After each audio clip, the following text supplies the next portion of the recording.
That's $10,000, Connor. Ha ha! Yeah! Yeah! Yeah!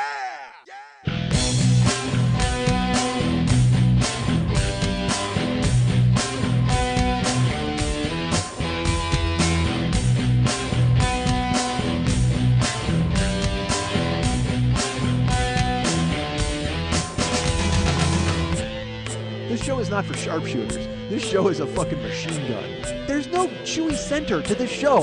It's all hard candy. This show is not a sniper on a fucking roof. This show is a drone taking out a village. Do not invite me into your house because I will come in and I will wreak fucking havoc. Hey, what's happening? Mike Schmidt, 40-Year-Old Boy Podcast. Folks, I come to you today, a man who's just happy to be in pants. I'm wearing pants right now, folks. And you're like, well, hey, everybody wears pants, right? And I say, no, not everybody wears pants. Certainly not me the last 6 days. The last time I wore pants, Wednesday, when I was here last Wednesday. Right? Yeah, because I didn't do Monday show.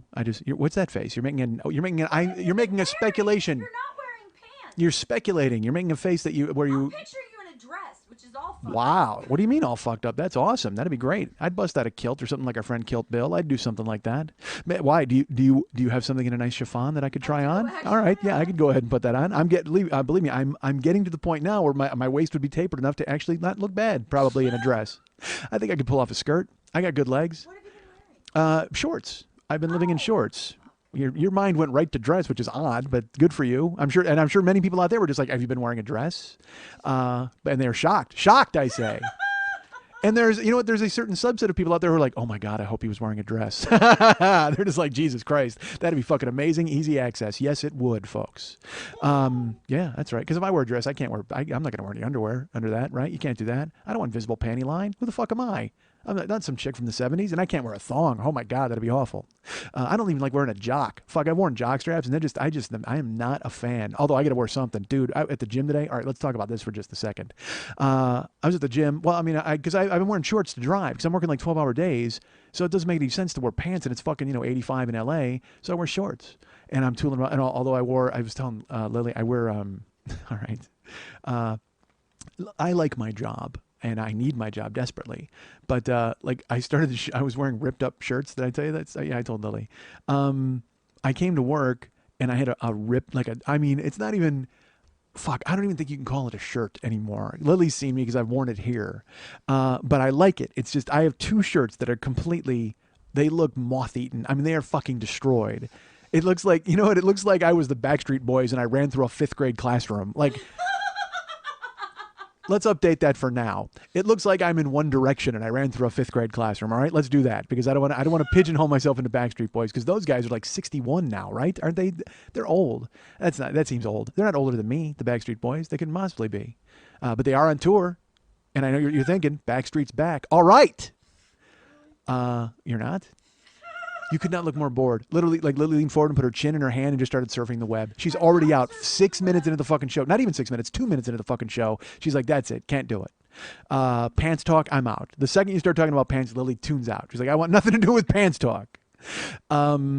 So I wear these ripped up shirts, but I wear a shirt underneath it. It's not like I'm, fucking Tarzan. I mean, although did Tarzan wear a shirt? I guess he didn't. He kind of had a loincloth on and then he was half like naked.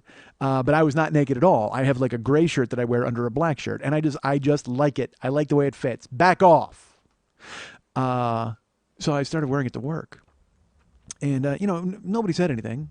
Until one manager person who's a nice guy, and he came up one day and he goes, "Hey, how you doing?" And he pulls out his shirt and he goes, "Hey, look what I got you."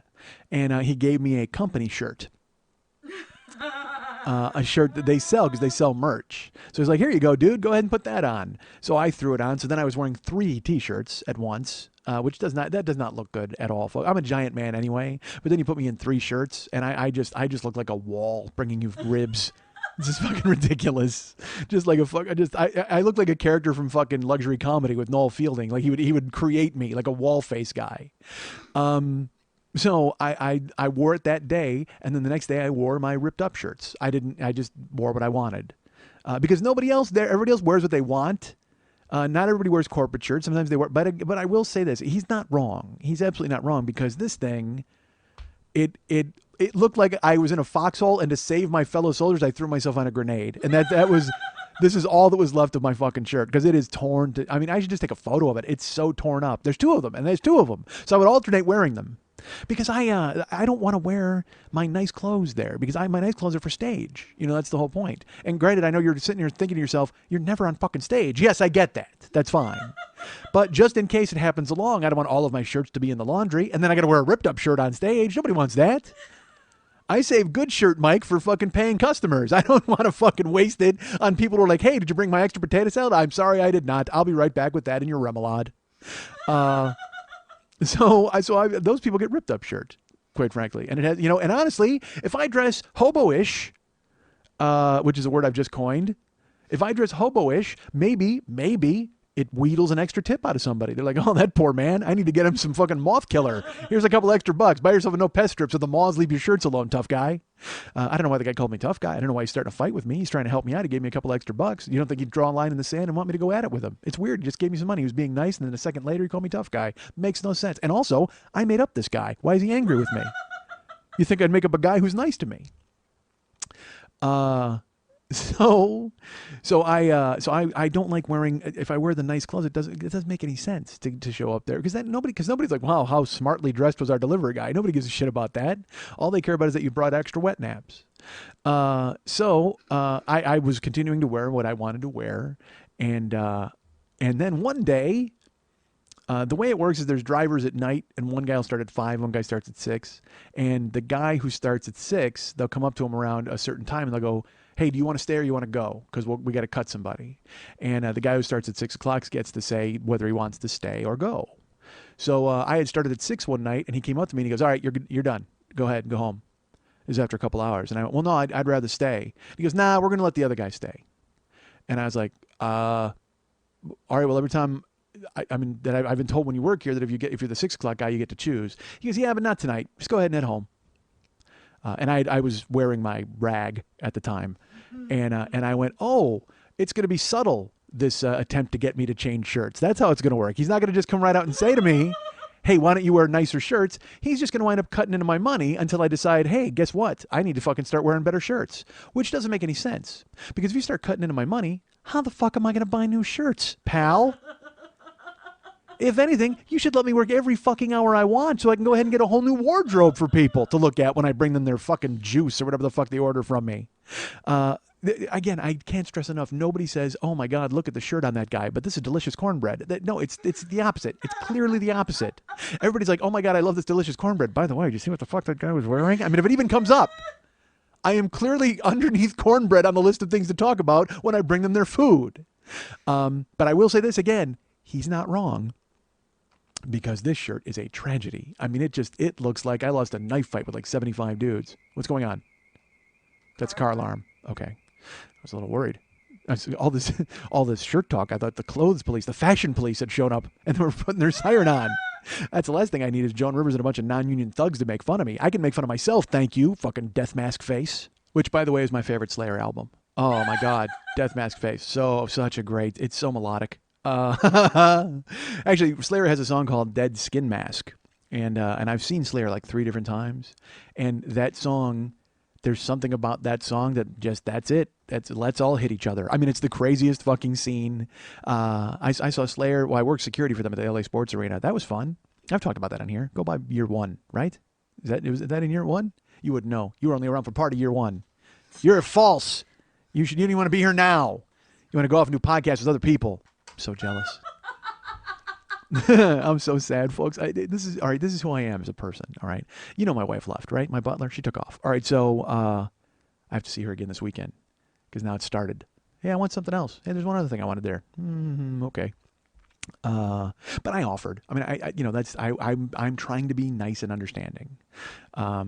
But she's so ridiculous. It's like she's completely forgotten who she lived with, because she'll be like, hey, I'm going to come by this weekend and I'll be up there. So I would really like to get something from the apartment. And I said, okay, well, what time? She goes, I don't know, like 7 a.m. Saturday. Really? 7 a.m. Saturday? That's fucking insane. And especially now, because I've kind of straightened it out, because I'm going to bed around 3 and getting up around fucking, 9. That's not bad, 9 or 10. Although yesterday, oh, fuck. Yes, dudes, listen to me. Folks, I'm your grandfather. That's who I am. What are you making fun of? What? I'm laughing because you have 5 stories going right now. Well, yeah, as long as you're keeping track of them, we're fine. I don't care. Of course you gave up. I know. Chin in your hand, surfing the web. None of them are coming back. Sure, exactly. Well, folks, if you're out there and you're keeping track, then you can let me know, and maybe I'll cover those things at a later time. Because apparently, my producer can't be bothered to keep track of these things anymore because she's so busy with her burlesque festival. I'm lucky to get the time with her here. She's leaving tonight already. She's like, dude, we got to get out of here early. We got to get out of here super early tonight. You told And me I we said, were fine. leaving early. If you want to go ahead and leave early, I guess because you've got functions and friends and 9 boyfriends or whoever the fuck you got to see tonight, that's fine. Good for you. So every time I'm sitting here now, I get here, and I got here around 2. And I'm downstairs, and she meets me downstairs, and she looks fucking amazing. First of all, tank top and shorts, and then she's like, hey, "You're getting a little too close to me now." And I'm like, "What do you? Look, I'm serious. My dick is drawn to heat at this point. Honestly, You we're were 3 inches away from me in the elevator. It was a little creepy. well. I mean, I would have closed that distance if you let me stand there any sooner. So. She actually pushed me away. She physically pushed me away in the elevator, and I'm like, what? I can't. I'm trying to believe me. I'm trying.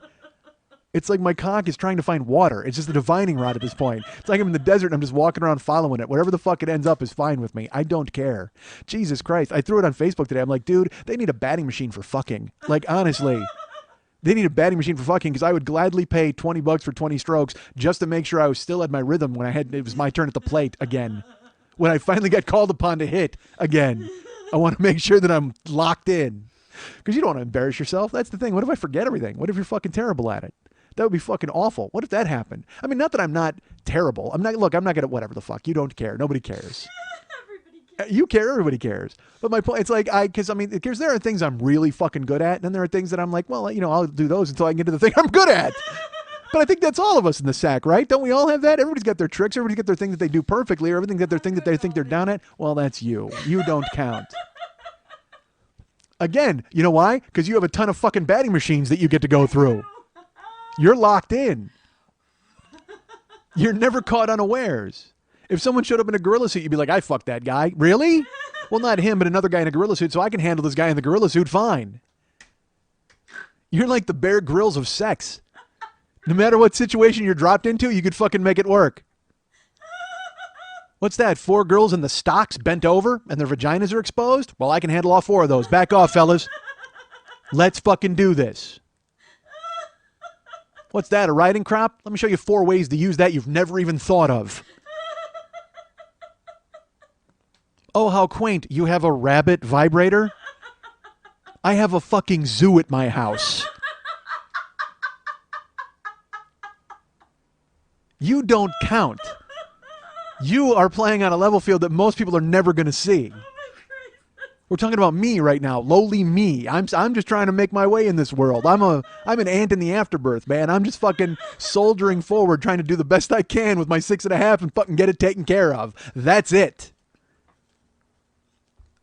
Again, we go neck up, then I can hang. If we're just talking neck up, then I think I can actually be on a playing field with you. But everything else is just kind of there. Everything else just kind of comes along for the ride. It's like from the neck down, I'm just a car. But from the neck up, I am all the fucking extras. I am the fucking stereo. I'm the fucking iPod vagina. I'm everything you need in your car to make your ride the best it could possibly be from the neck up. But from the neck down, I'll get you where you're going. That's it. Neck down, straight jalopy. Fucking neck up, I'm a fucking Tesla. You want some of this? Line the fuck up. Get ready to walk like some guy out of the Old West when I'm finished with you. You'll fucking just stagger off, shaking and wiping your brow and going, how the fuck did that guy do that? God damn it. Fuck. Eventually get tired of fucking your fist, You just do. All right. Where the fuck did that come from? I don't know. Is that one of the 5 stories I had going? Karen, other podcasts. Oh, let's talk about that. No, bullshit. Stop there. That's the thing is my Lily ran away. My Lily went somewhere else and did something else with somebody else. And even worse, like if Lily went and just talked about burlesque or something, that's fine. I mean, she can do that. But she went and talked about like sex with Goebel. Like, and I like Paul. Paul's a good friend. But don't. Why are you stealing my Lily, dude? That's fucking terrible. Like, I don't even get to have like sex chat with her. And then she's here and she's having sex chat with Paul Goebel on his show and telling me about it. And I'm like, I don't want to fucking hear about it. That's terrible. It's like you fucking cheated on me. And she's like, are you kidding me? And I go, no, I wish I would. I didn't feel that, but I kind of do. Like I sort of do. I wish I didn't. Certainly. But you know, it's so funny. This is gonna sound so stupid. I know it is, but it's just I can't. You know why? Because I'm not loved anymore. Like and that's what I want to be. It's not. No, I don't mean it like that. It's not. I don't mean it in a paltry fucking weird way. But it's like you have things that are yours, and I'm gradually losing everything that was mine. So again, listen. This is me and a fucking crazy mental hang up, and I should go lay on a couch and talk to somebody about it, preferably a chick, and see exactly what she thinks about it. And I actually looked around like I was thinking, well, maybe I should go talk to somebody, because I have in the past. We all know how that turned out. So in my head was like, it has to be like a girl. I know that sounds dumb. I don't know why. But then the girl that I wind up talking to every week, she just throws me overboard. And then cause it's like, I don't even, this sounds stupid. This sounds so dumb. But I just when she told me she was with Paul, and then she's like, yeah, we did this and we talked about that. And I'm just like, I don't want to hear that. I don't want to know that you talk to somebody. Keep it to yourself. You know what? If you fuck somebody that's not me, then don't even tell me. Because the only reason you would tell me is to hurt me. Oh, that is not true. It's just funny, but it's like and look, I have enough serotonin in my brain to know that's not the fucking fact. But at the same time, you get that way. I get a little fucking weird where I'm like, I don't have enough things that are mine to have the things that are mine get shared. And I'm a fucking 5-year-old. Yes, I get that. That's fine. But and it's stupid. And this is really ridiculous and foolish. And I don't even know why the fuck I went into it. But it's just true. I really. She told me she was going to do Paul's, and it didn't bother me. It didn't bother me that she was doing Paul's podcast until she did it. Like when she kept telling me she was going to do it and all this, I'm just like, yeah, okay, whatever, go do Paul's show. Because I love Paul. He's a good friend. And I've done his show many times, but now he's got this new show where he talks to girls. And I won't lie, that I'm a little jealous of that. That was a smart idea and a good idea. And I'm glad he took it and I'm glad he did it. But you know what? I should be fucking doing that show because I love women. And God damn it, at this point, I just want to have a conversation with women. And I actually, you know what? Maybe it's best that I don't do the show. Really, with my fucking state of mind. Or better yet, I do the show, but we do it in your elevator. That's perfect. I just invite women comics over and like, hey, let's all go in an elevator and talk. Let's get in a really close space. Let's get it. Huh? Can I name it? What's the name of the show? Casual Rape with Mike Schmidt. I preferred Up and Down with Mike Schmidt, but that's fine. In and Out with Mike Schmidt. Well, it's an elevator, so it's going up and down. See? Yeah. Oh, damn it. Yeah. Well, In and Out will work too. Hey, I don't give a fuck. Again, whatever the fuck they want. How high is the ceiling in that elevator? Not high enough. Well, they'll have to do some. There's that little lift thing that moves you. Well, if they can open the little door, yeah, that's fine. Because I'm 6'2", so you figure I'll just have to book short girls. All right. Send your application to. Yeah, hey, short girls. Anybody wants to come in and get interviewed in an elevator with me? And you'll probably do most of the talking because I think my mouth will be busy. But other than that, it'll be good to hear you. I'll hand you questions. And the challenge will be you answering them with your voice fucking fluctuating and going fucking up and down. And God damn it, pull my hair out. All right, so. I got to do something, folks. I got to do something. Jesus Christ. It's terrible. Because you know what? Because honestly, and this will sound ridiculous, for 20 years, I could fuck whenever I wanted. For 20 years, I could. Literally, like Saturday afternoon, yeah, let's do this. I don't give a fuck if anybody's here listening or who's outside. Let's do this. All right, let's do this. Hey, let's go here and do this. Let's do that. And it was always, and that was because that's what worked. I will say that. That's not why she left. That's the one thing that worked. And you know what? Funny is people say you can't build a relationship on that. Hey, I got 20 fucking years out of it.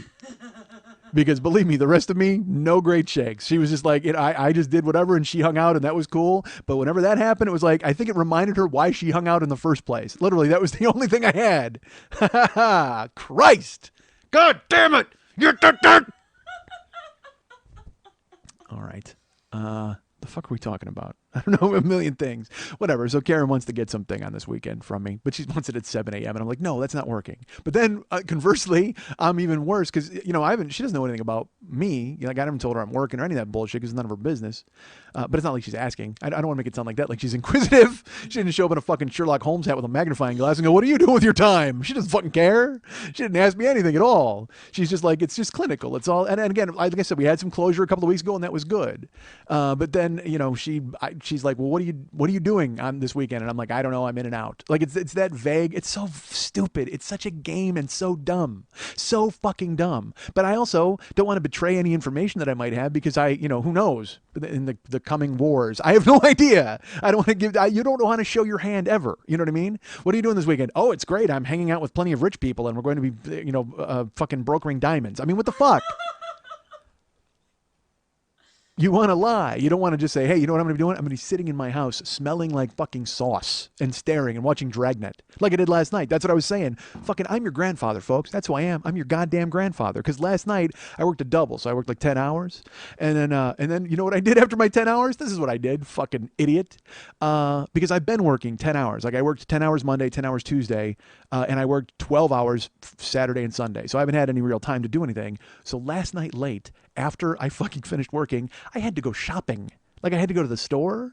So I had to go get, because you know why? Because the sales were ending today. Oh my God. What is wrong with you? Fucking Hellas from the Brady Bunch clipping coupons, motherfucker. Move on with your life. God damn it. What is next? I'm just going to forage in my garden for herbs? What the fuck? Some ridiculous barefoot hippie? I'm going to go occupy Wall Street. Hang tight, folks. I'll be right back. This is fucking terrible. Clipping coupons and saving dimes. Saving dimes! 46 years old. Find me a cliff I can drive off. I'll hold hands with a Gina Davis lookalike. I don't give a fuck. Thelma and Schmidt's. We're going off. Done. It's over anyway. It's over. I'm already into the cat food eating stage. I'm not even 80. I was supposed to eat cat food in like 30 years. That's why I was going to die at 54 because I never wanted to get to eating the cat food fucking stage. But now I'm 46. I'm dead in 8 years, but I'm eating cat food now. I get 8 years left of eating cat food, folks. That's not good. And look, I like the dry food. That's not bad. The wet food, not so much. But that's where I'm at. I'm clipping coupons and saving nickels like a dumb motherfucker. I went to a parking meter the other day, and I used to just put my card in there because here in LA, folks, I don't know where you live, but we got robots now that handle the fucking parking. So you got to put your credit card in, and it's like $2 for an hour or $2 for 2 hours or whatever. And I would just fucking put the card in, see approved, and I'd walk away. Well, now I actually have to push the buttons to pick less time so I'm not charged more. You know what I did? I put 50 cents. 50 cents on my Visa card the other day to park for a half hour. Like normally, like I said, I would just go 2 hours and walk the fuck away, but I can't. I literally, when I say nickel and dime, I mean it. I'm nickel and diming everything. I have to fucking figure out exactly where I'm at all times money-wise. And you can't make a mistake. Everything's a tripwire. I'm constantly walking through this financial minefield. I'm walking through this fucking financial Vietnam, and a second I trip a fucking wire, I'm going to get just a bunch of fucking punji sticks right into my gut. And then what? Then I go to the free clinic with a gut full of punji sticks? That's not going to be good. Nobody wants to see me at the free clinic because, again, I'm just sitting there with like 18 minorities with the sniffles, and then I've got punji sticks in my gut. Do you get to cut the line at the free clinic? No, you don't. No mas line cutter or whatever the fuck it is. I don't even know what they say. Fucking poor is awful. Poor is awful, and I'm doomed to be poor forever. Like it's going to happen. It's just, and not forever. Look, I have hope, folks. I still have a little bit of hope. But last night I went shopping because the sales were ending. So I had to go buy Chobani yogurt because it was 10 for $10. So I bought fucking 20 yogurts. So I got because that's all I eat, folks. Yes, I know. Eat something else. I have been at my work. Here's what I eat, folks. I've got a little routine now. All right. So I'm not going to die. I hit the gym and then I get home and I eat I eat a yogurt and possibly a banana if I have them handy. And then, you don't think I should have bananas handy? Well, I have to have them handy. I mean, I certainly can't make a special trip to go get a banana in the morning. This is why they come in a convenient carrying case of a bunch. So I'll have bananas in my house, but it's like you can't, like I want to eat fresh food, but fucking I had to throw away blueberries, I had to throw away grapes because I don't eat, man. I don't eat. Like I can't, because I'm I'll buy like 3 packages of blueberries. Now, when I was eating oatmeal all the time and I'd throw blueberries and almonds and all that shit in there, that was great. I ate them. And now I started bringing home a chicken salad from my work, and I eat that over the course of 2 days because I'm a fucking weirdo. But I just throw in avocado and blueberries and almonds and fucking extra tomatoes and then green peppers and just fucking go to work on that salad. It's awesome. Super delicious. But the problem is if I don't eat it in time, they go bad. I haven't had the avocados turn on me yet, but I've had the blueberries turn. They get moldy, and then but also here's who I am as a guy, folks. When I get moldy blueberries, do you think I just throw them away like I used to? No, I sort them. I sort through them, and I throw away the ones with a beard, and I keep the rest. I keep the rest, and I eat them, and I just go, well, I'm sure they're fine because it was made by Jesus. Because Jesus makes fruit, right? Isn't he the guy? I don't know how they work it in heaven. I don't know what the fucking depth chart is. All I know is somebody up there is in charge of the fruit, and I'm assuming it's one of the top guys because fruit is fucking delicious. So I fucking wind up sorting through food to make sure that it's okay. Jesus Christ, I can't even. If the bread goes moldy, I don't know what the fuck I'm going to do with myself. I'm just going to sit there and stare at it and go, you know what? Actually, I know exactly what I do. I scrape it off and I make it penicillin, so I have it the next time the punji sticks hit me in the gut. I don't have to go to the fucking free clinic and sit behind the fucking cast of West Side Story so I can see a goddamn doctor. Hey, I got punji sticks in my gut. I know you do. Christ. Wow. So poor.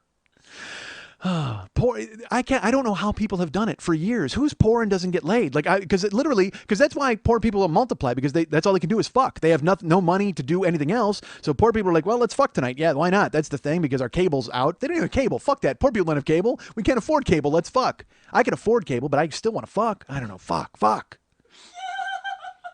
I don't know how they do it. I don't know how people live. I don't know how people live their lives. You people. What am I talking about? You guys are all rich.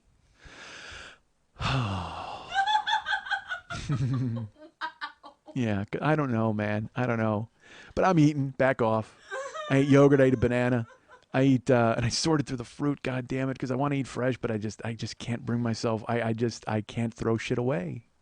I eat at work. I've decided I have a meal that I eat because again at my work everything is it's just like I said, it's nap food. You know what it is? It's like, fuck you, fat people. We dare you not to eat this because it's all super delicious, but it's all also shit you should never eat. And it's gigantic portions. Holy shit, is it huge? Fucking, I don't know what animal the Texas rib comes from. I've talked about it on here, but Jesus Christ. Lily eats it. Lily eats the whole thing. I've come in here and found her gnawing on a femur. And I'm like, what the fuck is that? Oh, it's a Texas rib. Just fucking going to work. And by the way, that was the worst Lily imitation you'll ever hear in your life. She does not turn into a dock worker when she's eating ribs, please. She's still as feminine as the day she was born. So at my work, so I have to negotiate, trying to figure out what to order. And I think I've told you this. Like, I ordered 5 chicken wings, and they looked at me like I was fucking insane because everything it's just gigantic. All the food is gigantic. So I've started eating. They have creamed spinach, and I just don't want it. I didn't like it. Karen really liked it, and I don't mind spinach, but I like spinach in a salad, but I don't. But now with that bacon dressing, that always made me sick. When people would get a fucking spinach salad and then they'd pour hot bacon grease on it, I'm like, what is wrong with you as a person that you would even think that you should eat that thing in that vial? It was just, you know what it looked like to me, and this is going to be horrifying, but who cares? It looks like bile. Like, cause I would get acid reflux and I would have this orange liquid in my throat and I would want it to fucking die. That's what that dressing looks like to me. It just, cause it has chunks in it. It's just fucking, oh, it looks like that nasty, whatever. I'm not a fan. But I like spinach. I just don't need to coat it in bile. So at my work, I was ordering food the other day and I noticed it said spinach, creamed, and then it said spinach, not creamed. And I said, what is that? And they go, oh, they'll saute the spinach. And I was like, what? So I get a chicken fillet with no sauce, and then I get a sautéed spinach, and then I get usually I get rice. I've been getting rice, but I'm gonna get sweet potatoes. They have mashed sweet potatoes, but the thing is, of course, they fucking they put brown sugar and shit in it. But sweet potatoes are a superfood, and I'm not eating like the rest of the day, so I think I can kind of, and I only eat the starch, like the rice or the sweet potatoes. I only have like 2 or 3 forkfuls of those, and I kill the spinach and I kill the chicken. But I will tell you this, man, spinach fills you up. Like it is just like eating a sweater. I mean, it is just such so fibrous and brutal, and it just completely you're completely stuffed with green. And all right, hey, let's do this for just a second, folks. I address this to spinach. The rest of you can tune out if you want. But right now I'm talking directly to spinach. Because I know somewhere out there is sentient spinach that is listening to the show. It's because I've seen the slips from tweakedaudio.com/40. And I know for a fact that spinach has purchased autoerotic asphyxiation earbuds. Now, granted, maybe spinach has done that because of its own filthy leanings. I don't know what it does with them, quite frankly. I like to think that it's listening to my show. I know there's a sentient spinach out there right now, a spinach man. It looks like the man thing. It looks like the swamp thing, but made entirely out of spinach. That's wearing earbuds and listening to me right now, and so I address you, swamp spinach, sentient spinach, man spinach. I've started eating you. And I find you delicious because they saute you with garlic, and you do go very well with garlic. But again, you're very fibrous. But still, I'm able to choke you down. But I will say this: eating you, because 2 days ago I ordered a double order of you, spinach. Rough to get through that. That's like eating a whole wardrobe. That's not a sweater. That's an outfit. It's like eating a whole outfit.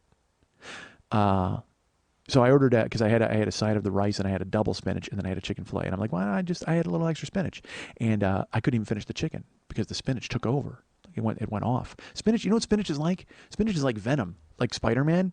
Because Venom is the suit, and then it took over Spider-Man. It turned him into an evil dude. That's what spinach is like. It's like green Venom because it will take over you and it totally fills up your whole body. It's like Creepshow. You ever see Creepshow? In Stephen King, there's a meteor that comes down and then he turns into spinach. Not spinach, but grass. But in my story, he turns into spinach. But he's spinach on the outside. Well, when you ingest spinach, that's what happens inside of you. You just become full of spinach. But let me say this to you, spinach, as you're out there listening on your lily pad. I would imagine that's where you're at. Or maybe you drive a bitchin' spinach car. I have no idea. Spinach has money, right? Spinach is a brand name. Of course he's loaded. He's got huge fucking cash. I have coupons to buy you, spinach. How dare I think that you're poor?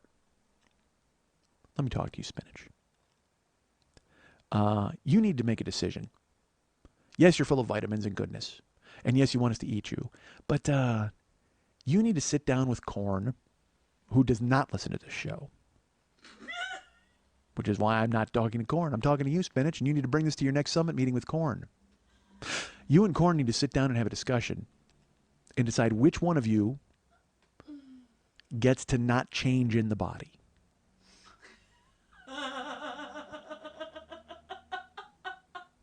Because there is not enough room in Vegetable Town for 2 vegetables to maintain their shape all the way through the human body. Corn has had a patent on that. Corn has been the leader in the, hey, I'm still going to be corn when I come out of your ass business for years and years. And now, spinach, you're encroaching, as far as I'm concerned, because I'll tell you what, I'm eating a lot of spinach. And unfortunately, when you exit, you look exactly the same, spinach.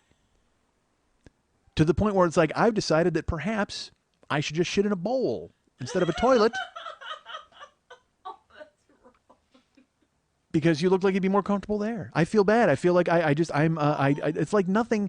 So it makes me wonder, am I getting any of your nutrients, spinach? Am I getting any of your vitamins, spinach? I don't think that I am. Because granted, again, you're fibrous, and that's the thing that's being removed from me when I have to do that. But you and Corn need to have this discussion. And honestly, again, you, spinach, should be very happy that Corn is not listening to this show. Because if Corn knew about this, I think there'd be hell to pay. There'd be hell to pay, spinach. You would be in so much trouble with Corn. Nay, not just Corn, the entire vegetable population. You'd be brought up on some sort of vegetable tribunal. The Nuremberg trials. I just thought of that. At the Reichstag. The Reichstag instead of the Reichstag. Folks, listen to me. If you do not know where to get your Nazi vegetable humor, this is the place.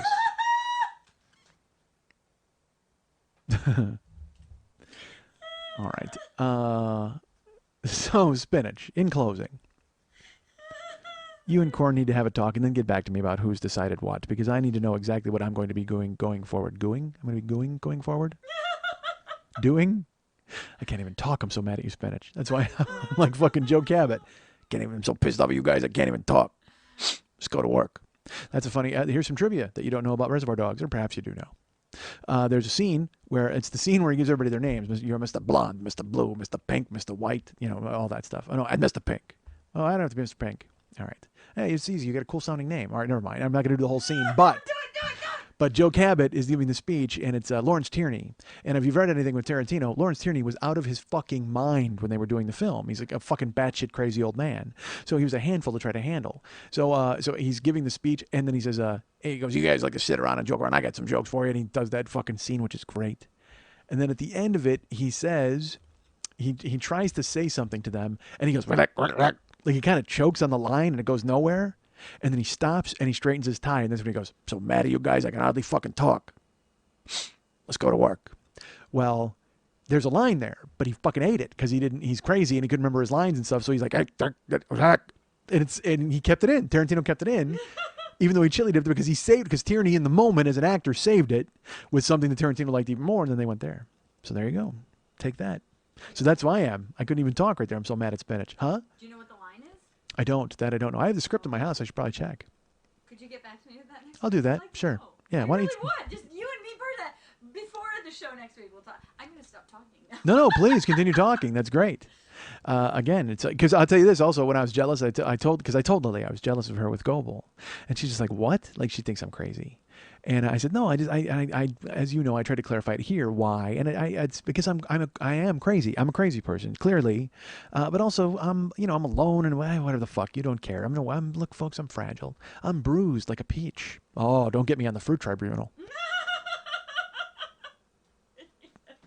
The Nurem banana trials at the Reich strawberry. All right.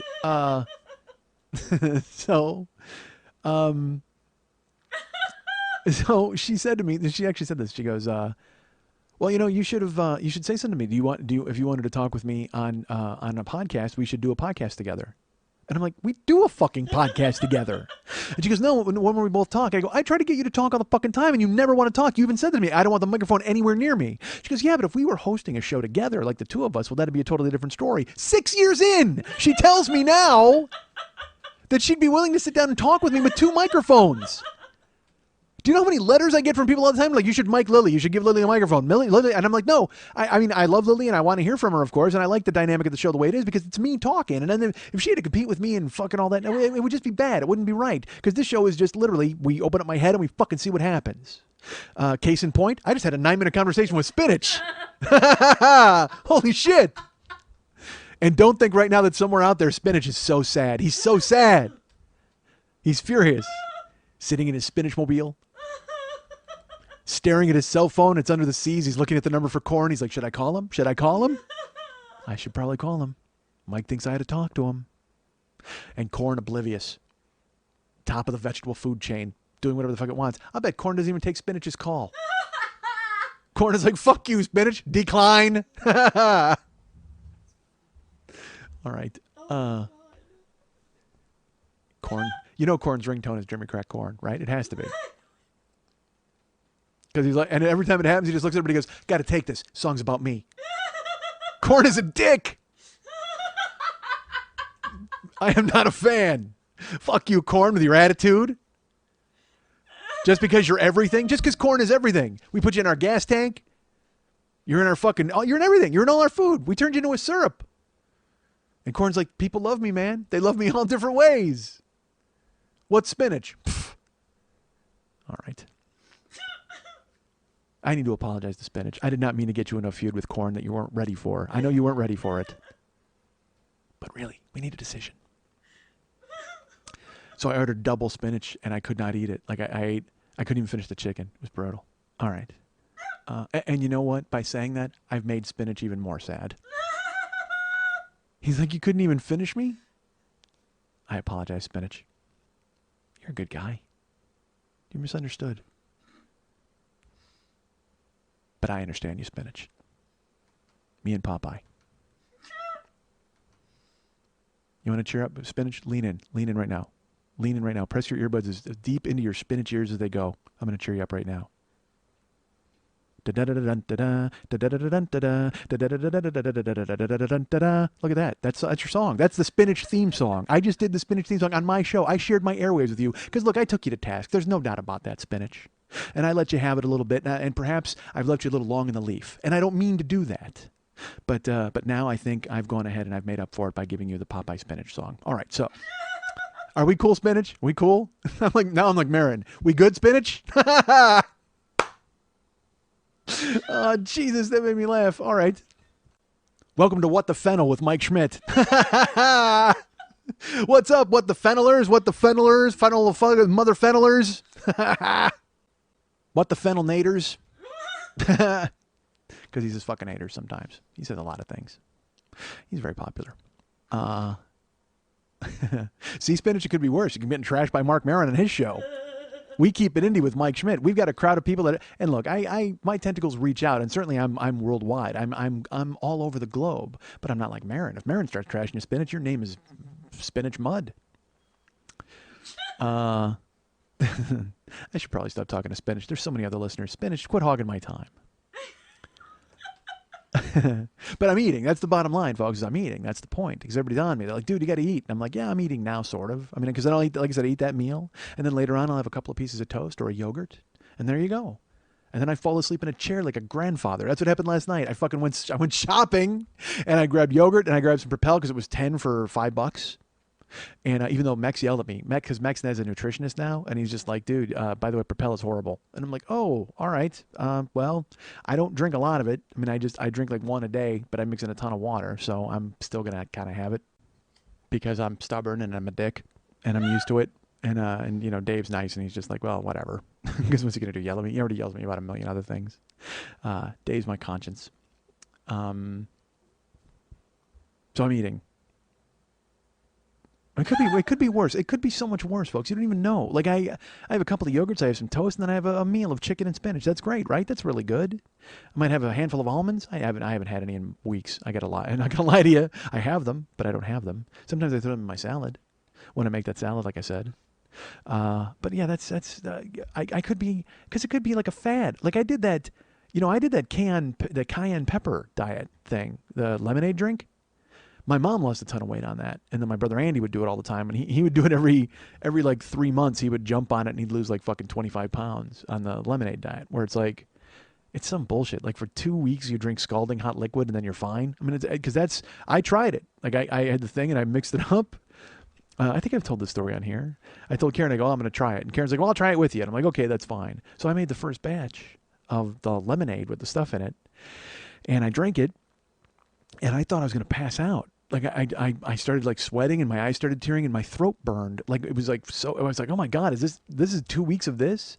And it turned out I had misread the ingredients, and I put like triple the cayenne pepper that you were supposed to in the lemonade diet. And I drank it for 3 days. Like I was like, oh my God, I was sick. And I was like, I'm Karen's just like, this doesn't taste right. And I go, how do you know what it's supposed to taste like? It's lemonade with pepper in it. It's awful. I guess if the goal is to not get you to ever want to put anything in your mouth ever again, then you're going to lose a ton of weight, because that's what that fucking stuff was. This hell broth. It was just so disgusting. Fucking lemon and nasty cayenne and sharp hot pepper. And then the third day, I talked to my mom, and I'm like, hey, is this supposed to make me sick? Like want to fucking hurt myself? And she's like, I don't know what you're talking about. I said, well, I'm drinking this cayenne pepper stuff. And she's like, well, what did you do? And I said, well, I threw this and this and this. And she's like, oh my fucking God, that's like 3 times the amount of pepper. And I said, okay. And then I immediately dumped it all out. I think we had a birthday cake. Like literally Karen and I just went, yeah, fuck that. Let's eat a cake. Because that's who I am as a person, folks. I go to extremes. I've told you about that, right? It's either lemonade diet with cayenne pepper or a birthday cake. I can't decide. I will not be in between, although now I am in between. You're making a face like you want birthday cake, or you're... Love a birthday cake right now. Isn't that weird? Damn, that sounds good. Like it's like when I would want, because I've had wedding cake flavor in my mouth sometimes, and I'll just go get, or in my head I should say, and you just get those donuts from Krispy Kreme because they taste just like wedding cake. There's I call them wedding cake donuts. It's the chocolate iced glazed filled, because it has cream, not pudding cream, it has cream inside, like whipped cream. A whipped cream or a custard cream? No, it's a whipped cream. Yeah, it's, dude, are you kidding me? Let's go. Yeah, no shit. Although I can't, folks. There's no spinach in them. I can't eat them. One time, I was in Chicago, and they had just gotten a Krispy Kreme, and I was telling my buddy Jeff about it. I'm like, dude, they have these fucking donuts. They're like wedding cake donuts. He's like, what are you talking about? I go, they're the most delicious donuts ever. And he goes, well, they make those hot donuts. I go, fuck the hot donuts. These other ones are gorgeous. And he's like, really? And I'm not kidding you, it was 11 o'clock at night. and we had already eaten pizza. We were watching football all night. I go, hold on. And I left. And I went and got a dozen donuts and came back to his house. And he's like, what are you doing? I go, dude, you have to try these donuts. And really, in theory, I could have gotten him a donut and me a donut, but fuck that. If I made the effort to get in my car and drive, I am getting a dozen fucking donuts, even though Krispy Kreme donuts are good for about 40 minutes, and then they're hockey pucks. Like, I can't explain the phenomenon, because Karen, although Karen, again, genius, she would go, oh, that you can fix that, and she would put them in the microwave, and like with some like a little like water, like a cup of water, just for the essence, like not on the donut, and in 40 seconds she would have a fresh like hot donut, and I'm like, how did you do that? She's a fucking sorcerer. She's the donut whisperer. My wife's the donut whisperer. My former wife, my ex-wife. Oh, that's weird to say. That's weird to say, especially when I'm talking about Krispy Kreme donuts, because we had a fucking crazy sex night one time with Krispy Kreme donuts. Holy shit. Oh man. I see. This is where my head's at these now. I can't even talk about it while I'm thinking of that. It was like, oh, dude, I won't tell you about it, but man, fuck. All right. What are you making a face for? You gave us the move, but you won't tell us the donut. No, well, because there's another person involved. Like, it was just me. Then I'll tell you about it. I don't fucking care. There's another person involved there too. Where? In the move? In the Well, she move. doesn't fucking know. Although she's probably still talking about it. I'll tell you that. Karen's gonna know if you tell it. Who knows? I don't know. She might be listening to this now. She knows that she might be like monitoring, going, oh, you know what she is? She's like fucking in Travolta in Blowout. She's like listening to the show all the time, trying to pick up some stray noise about herself. And then she hears her name. She's like, oh, I got to write this down. And then I'll fucking go to divorce court. And she's like, hey, judge, he mentioned the time that I ate fucking Krispy Kreme donuts off his cock for an hour. It's going to be fucking brutal. Judge, I can't believe it. We were picking parts of donuts out of ourselves for fucking days. Oh, I guess I said it. I guess I sort of said it. That's part of it. I won't go into detail. All right, well, there you go. There's a sliver of it. That's part of what happened. But I'll tell you this. It wasn't the hot donuts now. I mean, they were hot then. Don't please.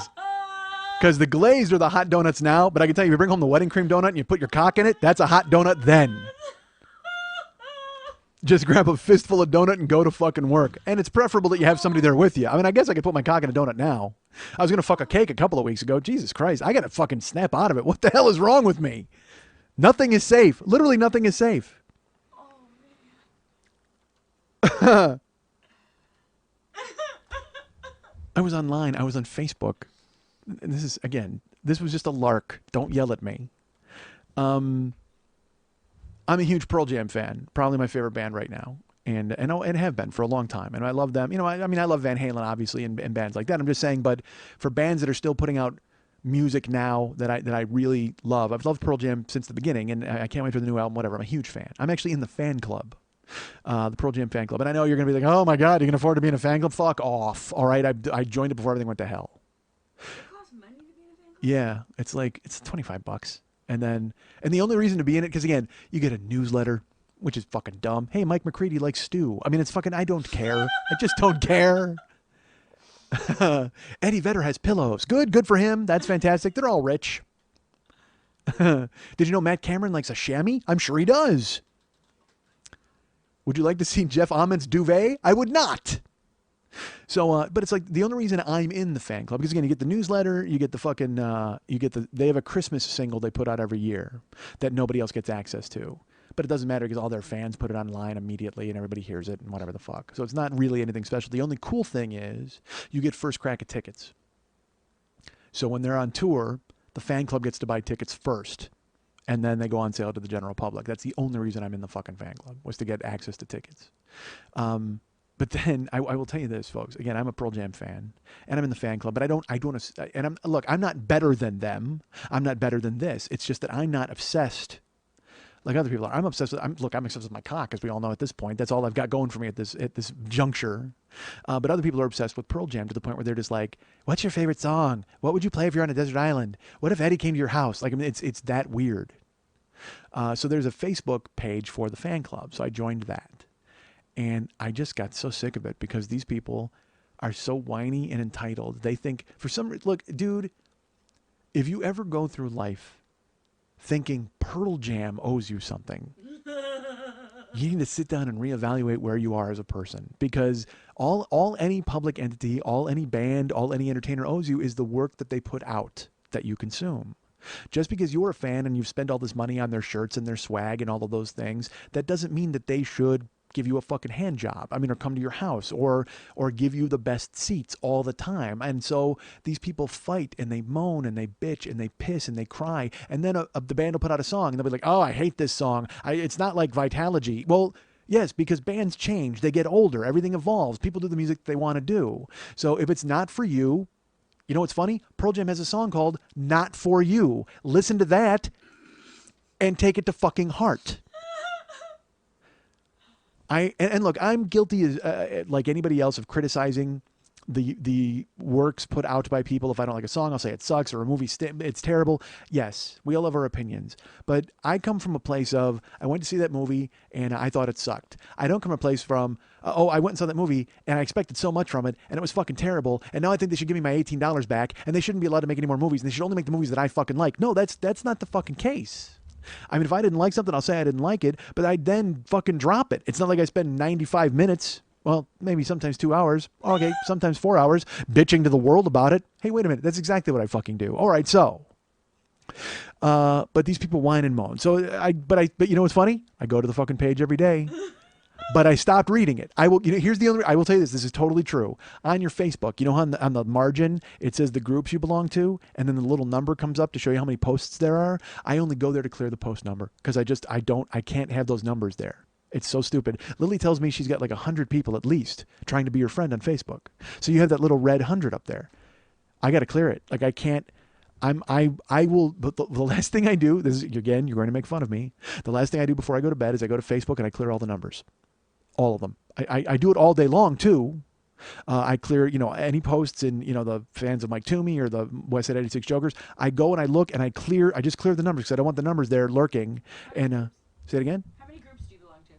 Only like 20.